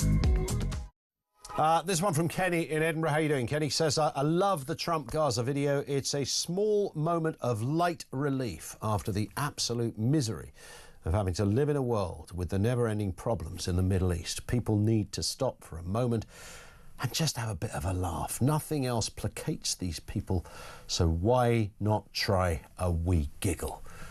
Do you know what, when you put it like that, Kenny, I think you're absolutely bang on, mate. Can't really argue with that. This is Michelle, is in Lancashire. How you doing, Michelle? Hello. Have you got your solar panels and your wind farm at the ready? Absolutely not. Unbelievable. You must go to jail immediately and do not pass go. Outrageous. I think they would have put me in jail long ago. What are you making of all of this, then? What are your thoughts? So, basically, I listen to all of you guys talk and debate this, but nobody ever talks about where did the CO2 hypothesis actually start in the first place. And if you actually look at it, yes, there's no study ever been done, ever, that proves that CO2 causes the Earth to warm up. Ever. So there's literally... Now, I'm going to have to take your word for this, Michelle, because I'm not... You know, I have no inner knowledge on this. So there's never been a study that's looked at this. Well, you explain to me how you can put the entire solar system, yep, the oceans, the atmosphere, into a laboratory, do a control study against another planet Earth, and prove that CO2 causes negative global warming. And that it's accelerated by the human race as well. Well, yeah, but if you, think about this logically. Yeah. Everyone talks about all the steps further up from the beginning. But if you go right back to the start, yep, nobody has ever been able to do a study. You can't put all the Earth's processes in a laboratory. It is impossible. I'm no scientist, but doesn't it work on the basis of kind of simulation and best practice? So you clearly can't replicate it fully, but you can take X amount of components from the story and do it at a kind of micro level with a Petri dish and a Bunsen burner. No. If you look at the models and how the models actually work, yep, how can I explain it really simply? They will assign a number to the different things that they say affects the climate. So they could say, I want to try and make this very simple. Yep. They could say, so let's just say this is true. Okay, I'm just going to use really silly figures for you here. You've got 1 to 10. What affects the Earth's climate? Let's just say the truth is number 6 has to be assigned to the sun. Mm-hmm. So that's 6 points to the sun. You give 1 point to the oceans, 1 point to the magnetic field, yep, 1 point to the solar system, and 1 point to everything else. Got it. Yeah? Yep. So what they do in the models is they turn those numbers around. So where you'd say the sun has the most impact on our climate, yep, they would say, oh no, the sun has like maybe 1 out of those 10 points. What actually has a bigger impact on our climate is CO2. So they will ascribe the figure 6 out of 10 to CO2. Now, I'm just trying to make it very simple. So you're questioning the way the numbers are distributed to certain forces. Well, absolutely, because if you look at how the models are designed, yep, the models are designed for you to put an input into those models to say, this has this varying degrees of impact. Does that make sense? No, it does. So if you try and test for the worst scenario, which it seems is the case here, you will assign those numbers in a kind of way that will give you the result that life's about to end. Well, correct, because all you've got to do is stand back.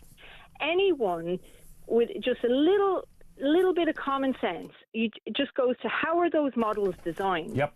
How does the output happen? Everyone keeps jumping steps way ahead in the process. And I keep saying to people, where did this start? How do those models work? What figures are they inputting into those models?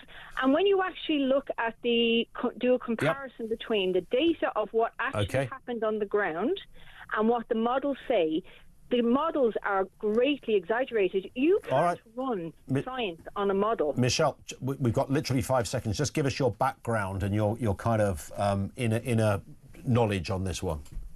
Well, I've studied it personally for 20 years. Okay. And I do have a master's. There you go. Well, now, that'll do for me. I think we might have solved it. Michelle, it's a great call. Thank you, Michelle in Lancashire. Jeremy is down in London. Jeremy, good afternoon. Hello, Ian Collins. Thank you for letting me on your show. That's I just all right. want to say you're my favourite. You're too kind. That light blue suits you. It picks up the azure nature of the your azure eyes. nature of it. This tosses to Keir Starmer. It turns out, this I'm going to increase money. Most of this some of this might be used towards the Chagos Islands deal, where we're giving away a piece of land that's ours to Mauritius, who's a friend of China, whilst also giving them 9 billion quid. So one wonders, and I'm actually for once going to stick up for Kemi Badenoch. She asked him 3 times in Prime Minister's Question Time, what's the money going to be spent on? Troops, tanks, logistics, drones? Some of it, most of it, all of it, we have no idea, could be spent on the Chagos Islands. Yes, because it's all part of the same pot, right? Yeah. So it's just a really good question that she raised. It's appalling, as is the latest news about the SNP leader, John Swinney. Oh, what's he done? He has just come out and backed the right of trans people who self-identify as women to use female toilets and changing rooms in Scotland. Right, okay. Do you remember Isla Bryson, the one who raped 2 women and then put on some tight trousers and a wig and pretended to be a woman in and the you courtroom. could see his lunchbox. Halfway through the court. And a rapist was going to be put, a male rapist, in a female prison. John Swinney is the